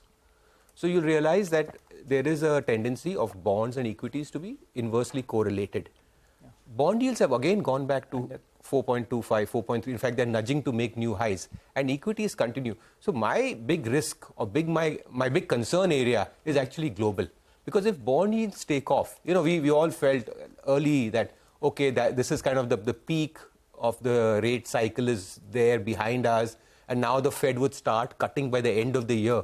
Now we are almost approaching the end of the year, and there is talk of maybe further hikes. So what I'm trying to say is that the narrative that inflation has peaked out, bond yields have peaked out, that is getting pushed. And if that re-emerges, if the Fed gets a little more aggressive, or inflation starts popping up, where crude energy is a very big input of inflation in terms of the kind of price moves that there are. I think that is, so if there's one concern area that really that bothers me is the way US bond yields are shaping up, the way even some of the commodities are shaping up. At 90, if crude gets to 100 and all, things can get uncomfortable. And I think the narrative, if it changes globally big time, I feel that can actually be a dampener for our markets. I just want to quickly put out, let's have the intradays for mid-cap and small-cap indices. We're seeing a very sharp move on the way down for these two indices. I mean, not usually can they start higher and then move higher for the rest of the day. But look at that. This is just today, I think. Yeah, this is just today. So from the day's high, it's a bit of a fall pullback. And I think on the mid-cap as well, similar kind of price pattern. So just FYI, just watch that as we go along. On the Nifty, we still got about 60 odd points or so. Atul, in terms of sectors and where one will make absolute returns from here on, which are those spaces?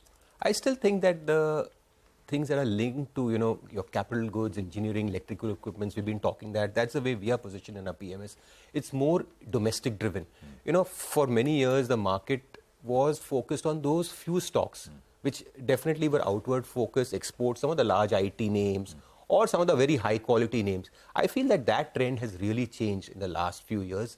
I think that the whole thrust or the whole emphasis is going to be more on domestic facing.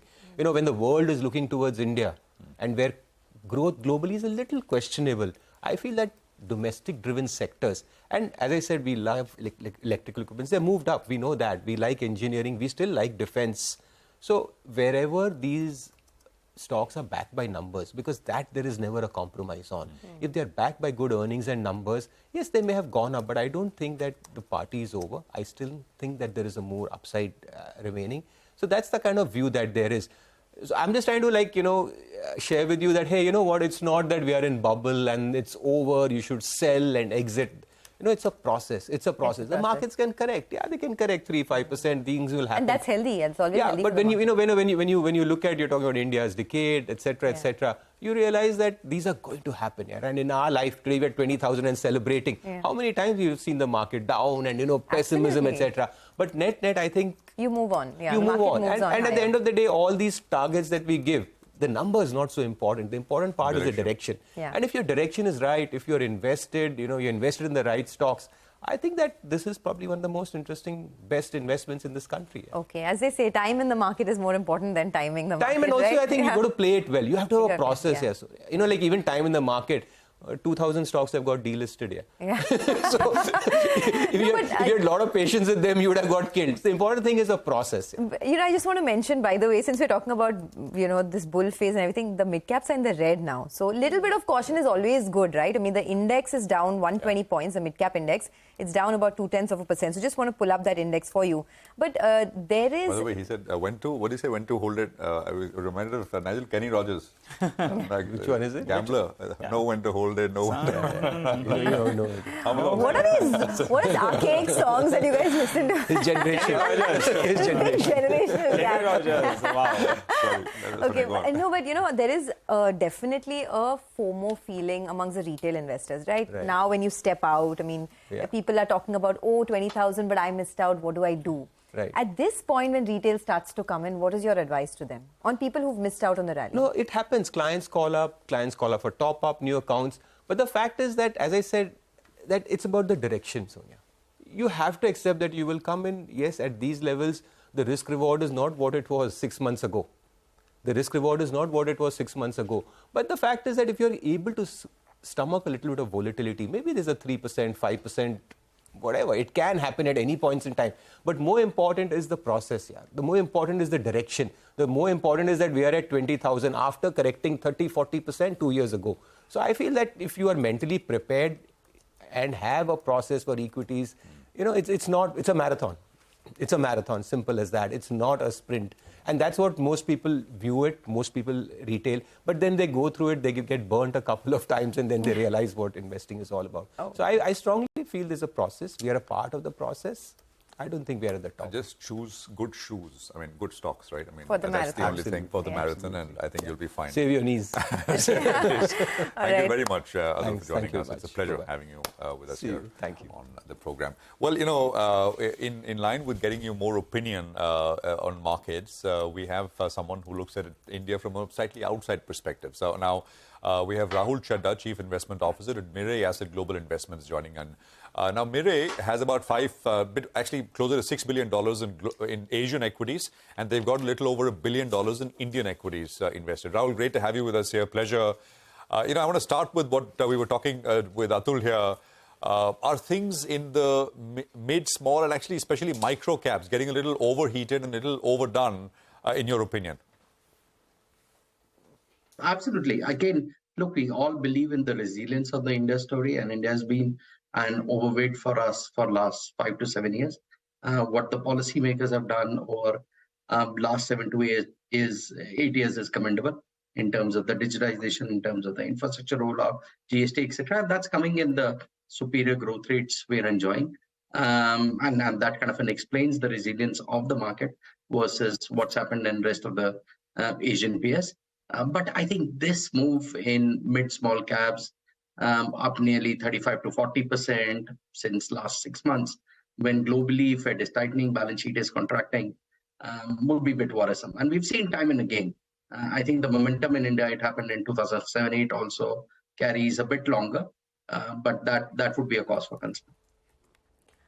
So, you know, the big question now is what do you do with mid and small caps, right? And the kind of money that you have made, perhaps. Would you look at moving out of mid and small cap stocks and back into large caps? So again, that's something we've been doing since, I would say, last 2-3 months. Look at our mid-cap portfolio, some of these mid-cap names, whether it's hospitals, real estate, or other sectors.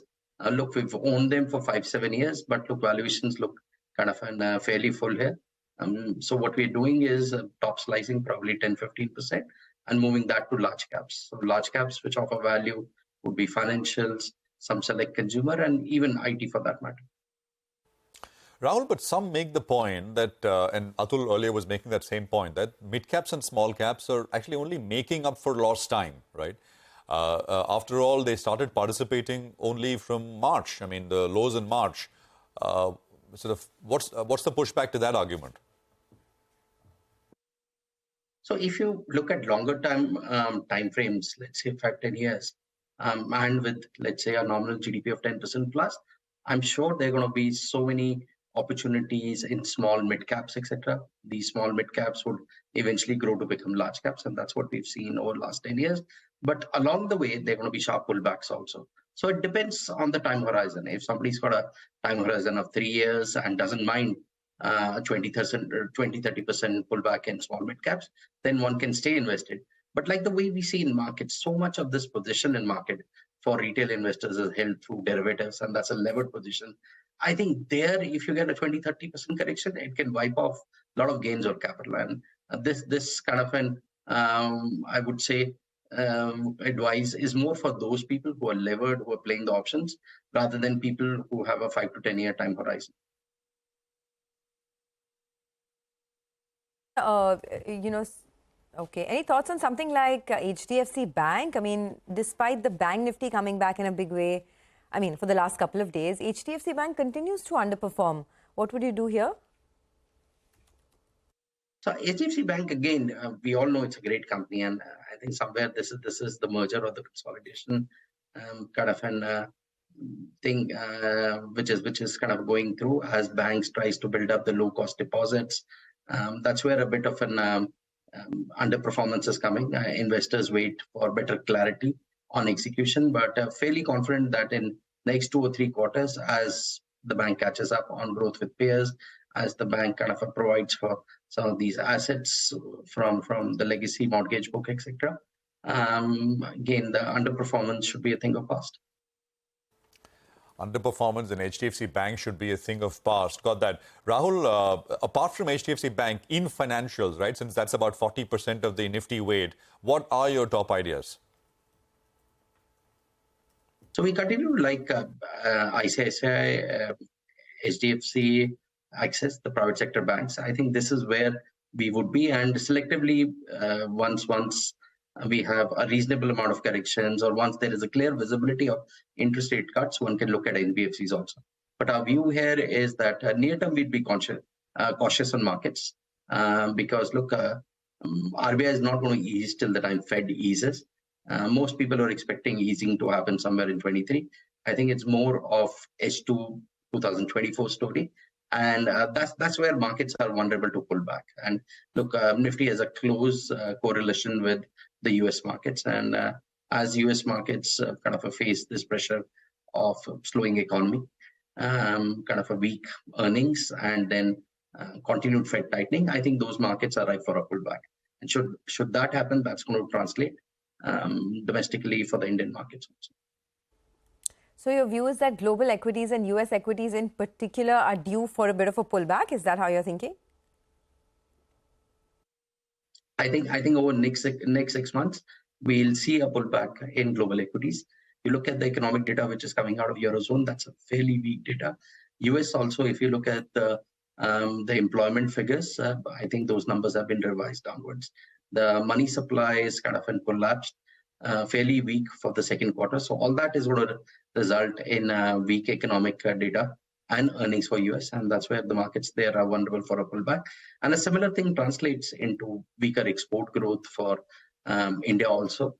Clearly, there's a pressure on exports, and RBI is mindful of the trade deficits and would like strong macroeconomic stability. So it's unlikely that we have rate cuts in India before US starts cutting rate. So I think right now the narrative is all about inflation peaking. I think over coming months, the narrative is going to change to that economy is slowing very quickly and policymakers are not doing enough. And that's where markets become vulnerable, particularly in the small mid-caps space where there's a huge euphoria. Markets become vulnerable to a correction. Got that. Rahul, so basically what you're saying is that from the current complaint, which is that the economy in the US is not slowing and hence inflation is still too high and more needs to be done there, you're saying very shortly the complaint will change to the fact that the economy is slowing sharply and central banks, especially the Fed, is keeping rates too high. The narrative will shift shortly. Is that's what you're saying? I think the narrative or the complaint is going to change to that policymakers were behind the curve when inflation was there. And now when the priority should be restoring back growth, the policymakers are again behind the curve. But to be fair to policymakers, see, it's hard for central bankers to cut rates when almost every second week you have some union in the world which wants to go on strike demanding higher wages. So you look at what is happening with this, again, automobile unions in US, you look at what's happening in Korea in terms of these unions threatening to go on strike. So I think central banks are going to wait for clear signs of slowdown before cutting rates. And that is where markets will get worried that, look, the easing which we are expecting and the growth revival which we were expecting is not coming fast enough. And the rate cutting cycle will only present itself properly in the second half of next year. That's what you're saying? Absolutely. I think unless or until we have a big event, like the way it happened with the regional banks in the US in Feb, it is unlikely that Fed is going to cut before next year. And look, if you look at the rupee US rates differential, that's the lowest it's been, and same is the case with most emerging markets with the US. So with that as a backdrop, what we see domestically also in India is most Indian corporates kind of are repaying overseas loans, borrowing locally. So liquidity becomes tight over there. So any prudent central bank would be hesitant to cut rates in this environment when the rates in the US are sticky.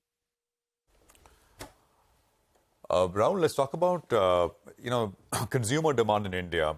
Now, leaving aside the top-end consumer, consumer spending arguably has been kind of weak. You said that you would look at select consumer stocks here, large caps. Talk to us about this particular space and the opportunities you see. So clearly, investors and the companies also are trying to fathom that what is the reason for this slowdown. So leave aside the top end consumer. I think that consumer is enjoying the benefits of a strong asset cycle. Real estate has done well. Stock markets have done well. So that consumer it's in own world doing relatively insulated. But at the middle or a bottom end, I think somewhere the consumer was squeezed by what happened around COVID. People lost their jobs because a lot of the unorganized sector was in pain. After that was an inflation surge, so that impacted. That consumer has not been able to come back, and I think the hope is that in coming quarters, as the economy does well and the pressure of inflation eases, that consumer demand would come back. But it is to be seen. So I think people are looking at this Diwali or the festive season very quickly, but very, very closely, I would say. But it is to be seen when that bulk of the consumption demand comes back. Rahul, it's a pleasure. Thank you very much for joining us with all that perspective. Really useful to hear it from you as someone who's invested in these markets for such a long time. Appreciate it. You know, I just want to highlight what's happening in the broader market. It's actually a real hard knock. Let's have the small cap index up first, if we can. It's down 1.75%.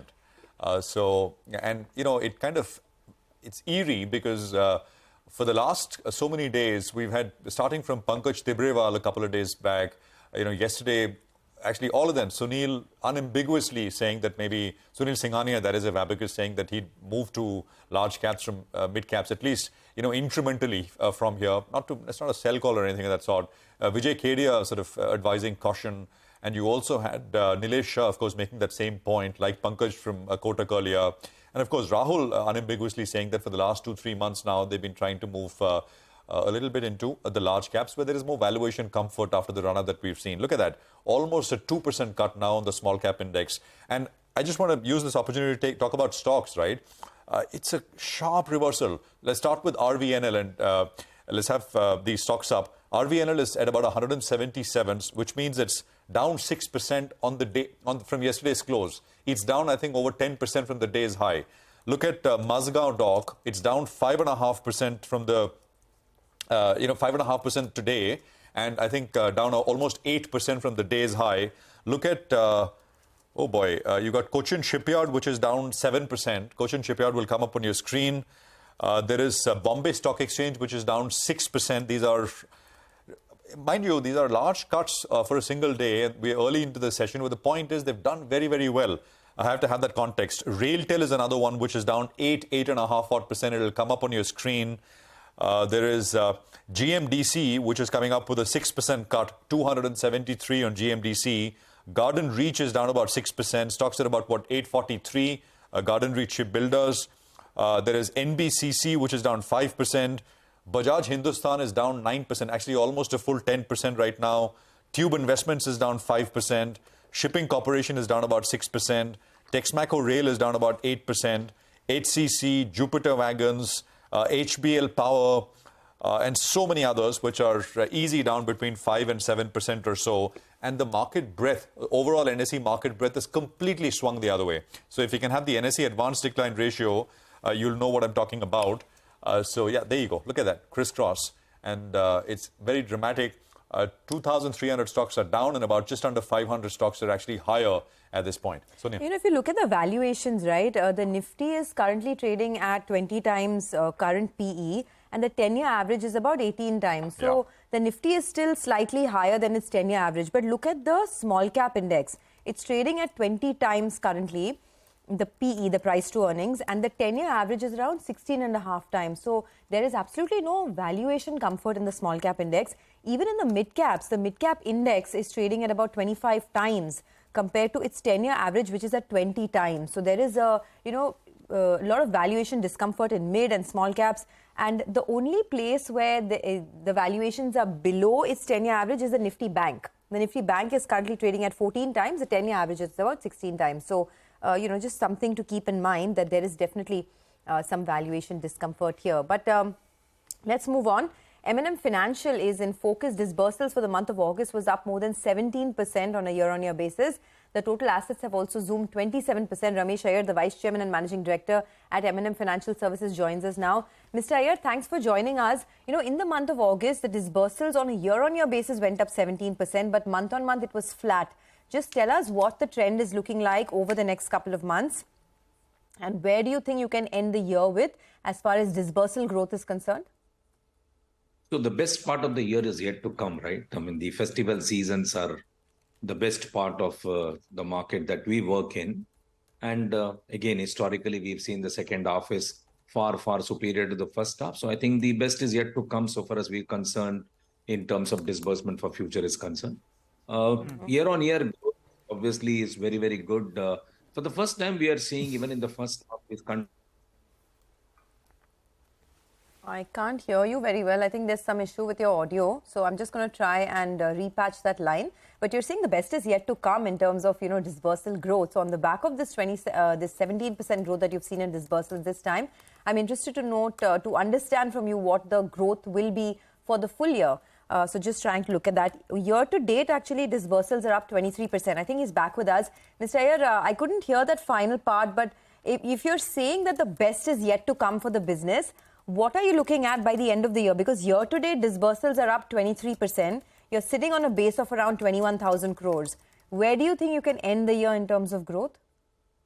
No, so far as growth rate is concerned, you know, last year's second half was also a good second half. So therefore, the growth rate could probably still be around the same percentages. But I'm seeing in terms of comparison between first half to second half, you'll see second half growth will be much higher than the first half growth.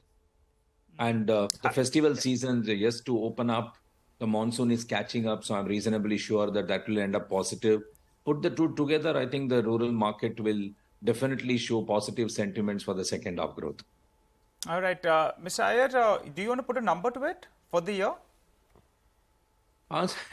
So if, as I said, the growth rates would be similar to what we have been seeing. So, and if you look at our last year's disbursement and then you apply this growth rate, that's the kind of growth we are talking of.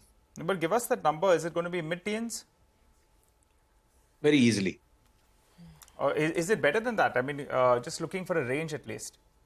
I don't want to put a number out there because, you know, at the end of the day, we are enablers to the sales that happens from OEM. The vehicles need to be available. Got it. But reasonably, everything looks positive. Okay, you know, I particularly ask you this because the monsoon has been subpar. Now, that could affect the rural economy on the whole. Are you seeing signs in terms of cash flows getting squeezed out a little bit? You know, give us your sense, because the monsoons are subpar, that's a given. Your take. No, so if you look at our August collection efficiency was at 96%. And August did have, you know, lower monsoon, and there was so much of discussion around that. I repeat myself, I think the sentiments are holding up. And if you look at September, I think many of the markets, whether it's Bihar, UP, parts of Maharashtra, the monsoon has caught up. So while it may end up a little lower than original expectation, but I think it's sufficient enough to have a good yield, and therefore we don't see it as a negative going forward. Okay. You know, you were talking about how you'll maintain the same kind of growth that you've seen so far, right, in terms of disbursals. But the incremental growth, do you see it coming in from a lot of the new geographies? If yes, which ones? And also the volumes that you're getting in terms of incremental loans. Is it from your newer product offerings, whether it's, you know, SME, the LAP, on the digital side as well? And are you seeing an increased share of pre-owned cars? If you can just throw some color on where you're seeing the maximum amount of traction from. So in as far as geography is concerned, I think we are seeing a very uniform behavior across the country. So it's not a geography-specific approach. But we got into the primary segment of the vehicle, which is a little high-end segment customers in these markets. And we've been gaining some market share there. Currently, about 12 to 13% of our book comes from, or the disbursement comes from the primary segment. And that's something which is right. I think the pre-owned vehicle demand is holding up extremely well. In fact, the supplies are constrained even in pre-owned vehicle because repossessions are lower, therefore the supply is not available adequately. Once you see some traction there, I think pre-owned vehicle will definitely drive growth for us. So far as SME is concerned, it's still about 5 to 7% of our book. So that's not really a big growth driver in as far as disbursements for this year is concerned. But on the vehicle front, Primex segment, pre-owned vehicle, and gaining some market share in our segment that we are in, the three which adds up to what we're talking about. So this pre-owned vehicle segment, can you tell us, I'm sure this will also support your yields, right? The pickup that you're seeing in pre-owned vehicles. So what would this be as a contribution to your overall business? And what would the AUM growth look like over there compared to what you've seen in the past? So I think, if you look at a 1 year plus kind of a thing, we are talking of 15% plus of the book coming from pre-owned vehicle. And this year particularly, you will see it go to 10-12% kind of the book. And definitely they come at a better yield, and that improves the overall yields for us. Okay, all right. Mr. Iyer, more in terms of a strategy question from here on, how much of your book is captive finance that's coming in from the group itself? No, so about 45% of our book has always been Mahindra product, which is tractors and all of that. And we continue to stay there. What's the strategy? Going ahead, do you think that you'll reduce this dependence? Do you expect it to hover around these levels itself? I don't think so. We want to consciously reduce that. We look at the market share that we have for this product. As far as the autos are concerned, we have a market share of anywhere between 30-32%. And for tractor, we have anywhere between 28-30%. I think we're comfortable at that market share. And with the overall volume from all the OEMs remaining what it is, we don't see this composition change substantially. Okay, all right. What about the focus and investments in collections? That's the other part that the street is looking forward to. Could you tell us the initiatives, the kind of investments you're making out there? So if you look at last about 2 years, our collection efficiencies have been pretty high. Our gross stage 3 has substantially come down, and therefore the net NPAs have remained at about 2% kind of a number. And that's at the back of excellent cash flows in the market out there. But more importantly, we've also kind of got into different approaches of follow-up, in the sense bucket-wise follow-up, giving a lot of digital capability to customers to be able to repay. But at the end of the day, the collection is an outcome of a good cash flow on the ground out there. And every activity level we are seeing, whether it's tourism, we see infrastructure, we see the farm cash flow, the people movement. I think all fronts, the cash flow is pretty good. And that's reflected in the collection efficiency as well as in the GS3 and stage 2 reduction. All right. By the way, I just want to point out that there is big profit taking that you're seeing in the market as well, not just in the mid-cap end of trade when it started, but now that's extended to the frontliners too. I guess it's par for the course, because generally, when markets hit these psychological levels, milestones, there is some amount of profit taking that you see, and there's caution in the system in mid and small caps as well. There is a bit of froth, maybe euphoria if you'd want to call it that. So a little bit of money being taken off the table, but now it's getting steeper. So the Nifty is down almost 80 points. And look at the mid caps, almost a 3% knockdown over there. Mr. Iyer, just one final question from my end. Your net interest margins in the last quarter had dipped to an 8-quarter low. And at that time when we spoke to you, you said that your long-term margin guidance stands at 7.5%. Are you on track to hold that, or do you think that there could be some pressure before, the margins recover?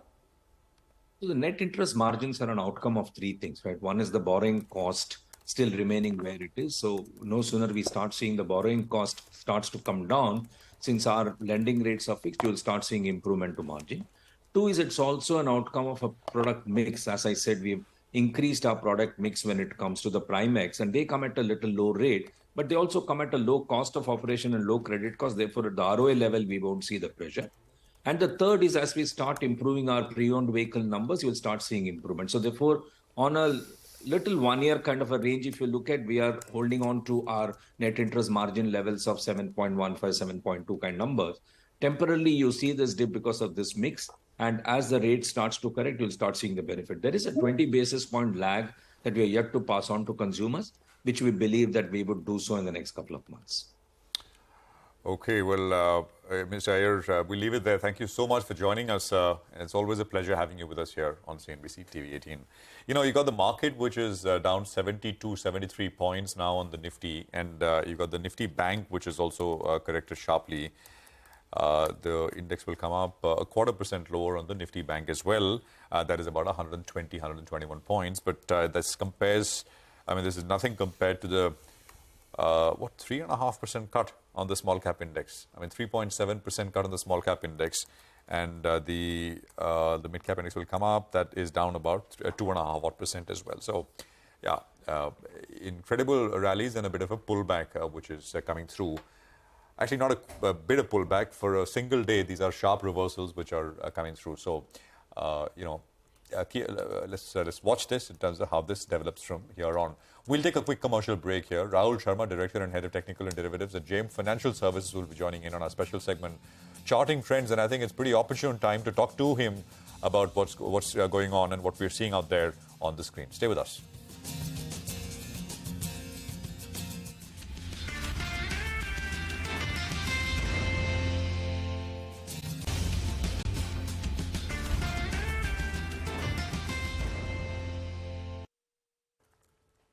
Welcome back. Well, the markets did take a bit of a knock, but if you're looking at the Nifty itself, there's been some bit of recovery as well from the lows. So, just if you pull out the lows from the day, I think it's moved down and recovered close to around 50 points off the day's low. So that's encouraging, actually. So we've defended the lower levels. I think 19,920 odd. That's the level from where we pulled back in the last few minutes or so. But as promised, Rahul Sharma, Director and Head Technical and Derivatives at M&M Financial Services, joins us on the show. Hi, Rahul. Good morning. Thanks so much for joining in.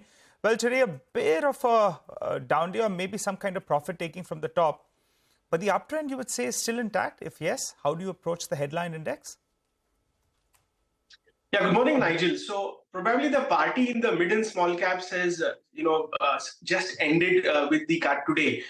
We have very boldly given a switch hit from small caps and the lower mid caps to the large caps. I think, what would happen in weeks has happened in days as far as the Nifty movement is concerned in the last few days. But the re-entry point, if somebody has missed out this rally, could be a minor dip that we are expecting from these levels. So we've gone from 19,400 to 20,000. 19,800, maybe 19,650 best case scenario seems to be good levels for re-entry for the rest of this month. And the next leg of the rally that happens, we are expecting Nifty to test 20,432 on the upside. So I think this is still a bull market. This is still a very strong primary uptrend. September is expected to be, bulls favorites, if I may call that, and dips are to be bought into. So clearly look to re-enter at key support levels and clearly book profits in mid caps and small caps, where we've seen a phenomenal rally happen in the last few weeks. Okay, book profits in mid caps and small caps, but otherwise you stay invested in this market for the long term, right? That's the view. So in the large caps, I think the common narrative now, Rahul, is that move your money out of mid caps and small caps and into large caps. So within the large caps, where do you see the leadership emerge from? Yeah, so we feel the new leadership, we've seen IT remain very strong, but the new leadership is emerging, especially from the banking led by PSU banks. So we feel PSU banks can do well. You have financial services, which was negative, has turned positive in this month. And lastly, the energy sector has seen a revival of buying interest. So, two pain points in the previous month. One was the banking and financial sector has now turned positive. And you had Reliance, which was under the pressure previous month, which was keeping the index low. Both of them have turned positive. So broadly, I think it would be a rally where the index heavyweights do well. We are expecting both the banking and financial services index to sort of reclaim their previous highs and at the same time be selectively bullish in terms of the index components as far as the laggards are concerned. So, clearly, the Nifty 50 space is our favorite bet at this point in time, led by these top three sectors. Okay. If there's a bullish outlook for the Nifty and the Nifty Bank, you want to help us with any individual stocks that you like, where you can either have a positional trade or where you see a bullish trend for the near to medium term? Yeah, so a couple of stocks. One stock that we like on the banking space is IndusInd Bank. It is one of the relatively stronger private banks in the space and can easily see another round up move of around 8 to 10% in September. On the auto space, Tata Motors is one pick that we like. It has completed its correction, and now we feel that the stock is ready to get into a new trajectory, possibly around the 700 plus mark. So Tata Motors on the auto side. And lastly, on the PSU bank space, Canara Bank looks pretty solid. In fact, it is a high beta play as well, and can see itself heading towards a new life high and possibly around 10% upside from current levels. So selectively, from the PSU banking space, Canara Bank is our top pick, followed by the likes of SBI and Bank of Baroda. So from go ahead. Yeah, so one thing that we like from the consumer durable space is Havells. In fact, Havells has seen very aggressive price action on Friday. After that, it's seen a bit of a cool off, but it is a multi-month breakout that we've spotted, along with a very strong expansion in volumes. We could very well see the stock heading towards 1600, even 1800 in the next 3 odd months or so. So a massive breakout is at play in this stock, particularly from a monthly time frame, and investors can participate this up move, by buying it in delivery. All right, Rahul, crude oil prices spiked up and a couple of stocks, could get hurt. That's Indigo as well as Asian Paints. But now, in fact, maybe crude oil prices are topping out. If that's what you're factoring in, then do you think it's a good time to buy into both these two names? Yes, absolutely, Nigel. So crude oil has lost steam in terms of the up move. So technically speaking, Brent oil has given signs of bearish divergence. What that means is we could see a pullback in crude oil prices, which means the typical favorites which benefit from lower crude oil prices. One is Indigo and second is Asian Paints. And especially with the festive season coming up, especially with the T20 the Cricket World Cup coming up, we could very well see the aviation sector do very well. So we are very bullish on Interglobe Aviation from like a 1 month perspective. At the same time, Asian Paints could also see a revival from current levels. So crude related, I think these two are the bargain picks which can do well going into the next few weeks. Okay, all right. We'll leave it at that. Thanks a lot for joining in and giving us, an update on how the charts are looking and the way forward from here. So the summary is that if you're sitting on mid and small caps, perhaps it's a good time to take profits. But for the larger caps, the runway, it's a long runway in this market. Let's slip into a quick break on the other side. Sonia, the Nifty's come back into the green. Yes, it has. So yeah, it's up about 2 points basically, and it's a sharp sell-off and then a sharp recovery as well, but absolutely flat. And I think the mid-cap index is also recovered. If you can have the chart up, the mid-cap index is recovered, I think, about 1%, and the small-cap index actually is recovered a little bit more. They're still down, but they've recovered from the day's low. This is still, the early part of the innings today, so there is a fair bit to go, but down from the day's high still substantially, but down from the lows as well, which I think is, heartening at the margin. On the Nifty, Prashant, yesterday you saw the 20,000 put had a fair bit of open interest. The premium out there was around 80 to 90 rupees. So those that were writing that particular strike, 19,910, 19,920 was very important. We have gone down to 19,915 and bounced off that mark. So in the near term, that becomes a bit of your the level that you're looking at. 19,900, 19,920 on the downside, and that's precisely from where we bounce back today. So just keep an eye out on that level if you're trading the index itself. For the time being, we'll slip into a short break. You come back, we'll focus on the commodity markets. You stay with us.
All right, shifting focus to the commodity markets. Manisha Gupta is joining in. Manisha, what's the one commodity that you're tracking today? Well, Sonia, I'm looking at zinc because overnight all the metals have seen strength, but zinc clearly gave you an outperformance. 2% of gains overnight on a week basis. On a month basis as well, we've seen 7% of gains come in for the prices. It's trading at a 3-week high, not too far away from its 5-month highs as well. And the support comes in as China has refined imports up by nearly 76,000 tons in the month of July. We have seen stronger numbers, by the way, come in from China, and that clearly has been supportive constantly in the last month or so. So the China refined imports are highest since April 2019 from where they stand. And when you look at the import numbers itself, if you look at 2022, it was much lower at 79,000. 2022 has been a stronger number, and 23 clearly has seen a bit of a jump there. So even as China production has been increasing as well, the Chinese imports have been on the higher side, and that tells you that the on-ground demand, which is trading in backwardation right now, is looking back at premiums. So when you look at the Shanghai stocks, we have seen support come in from there too.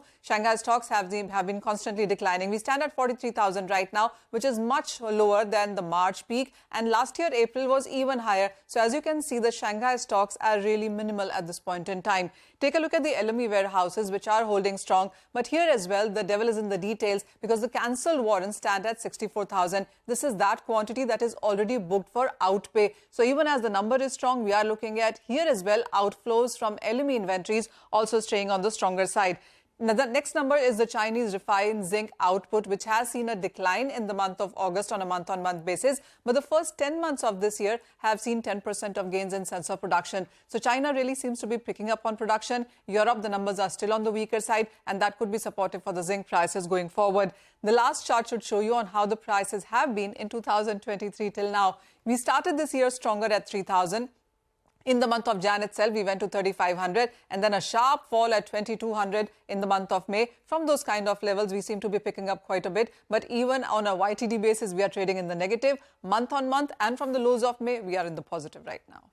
All right, Manisha, thank you very much for that. That's the commodities picture as things stand right now. Well, I think people will be keenly watching the happenings on the market front. So it's like the Nifty is like a traffic signal blinking between green and red, and we are absolutely flat.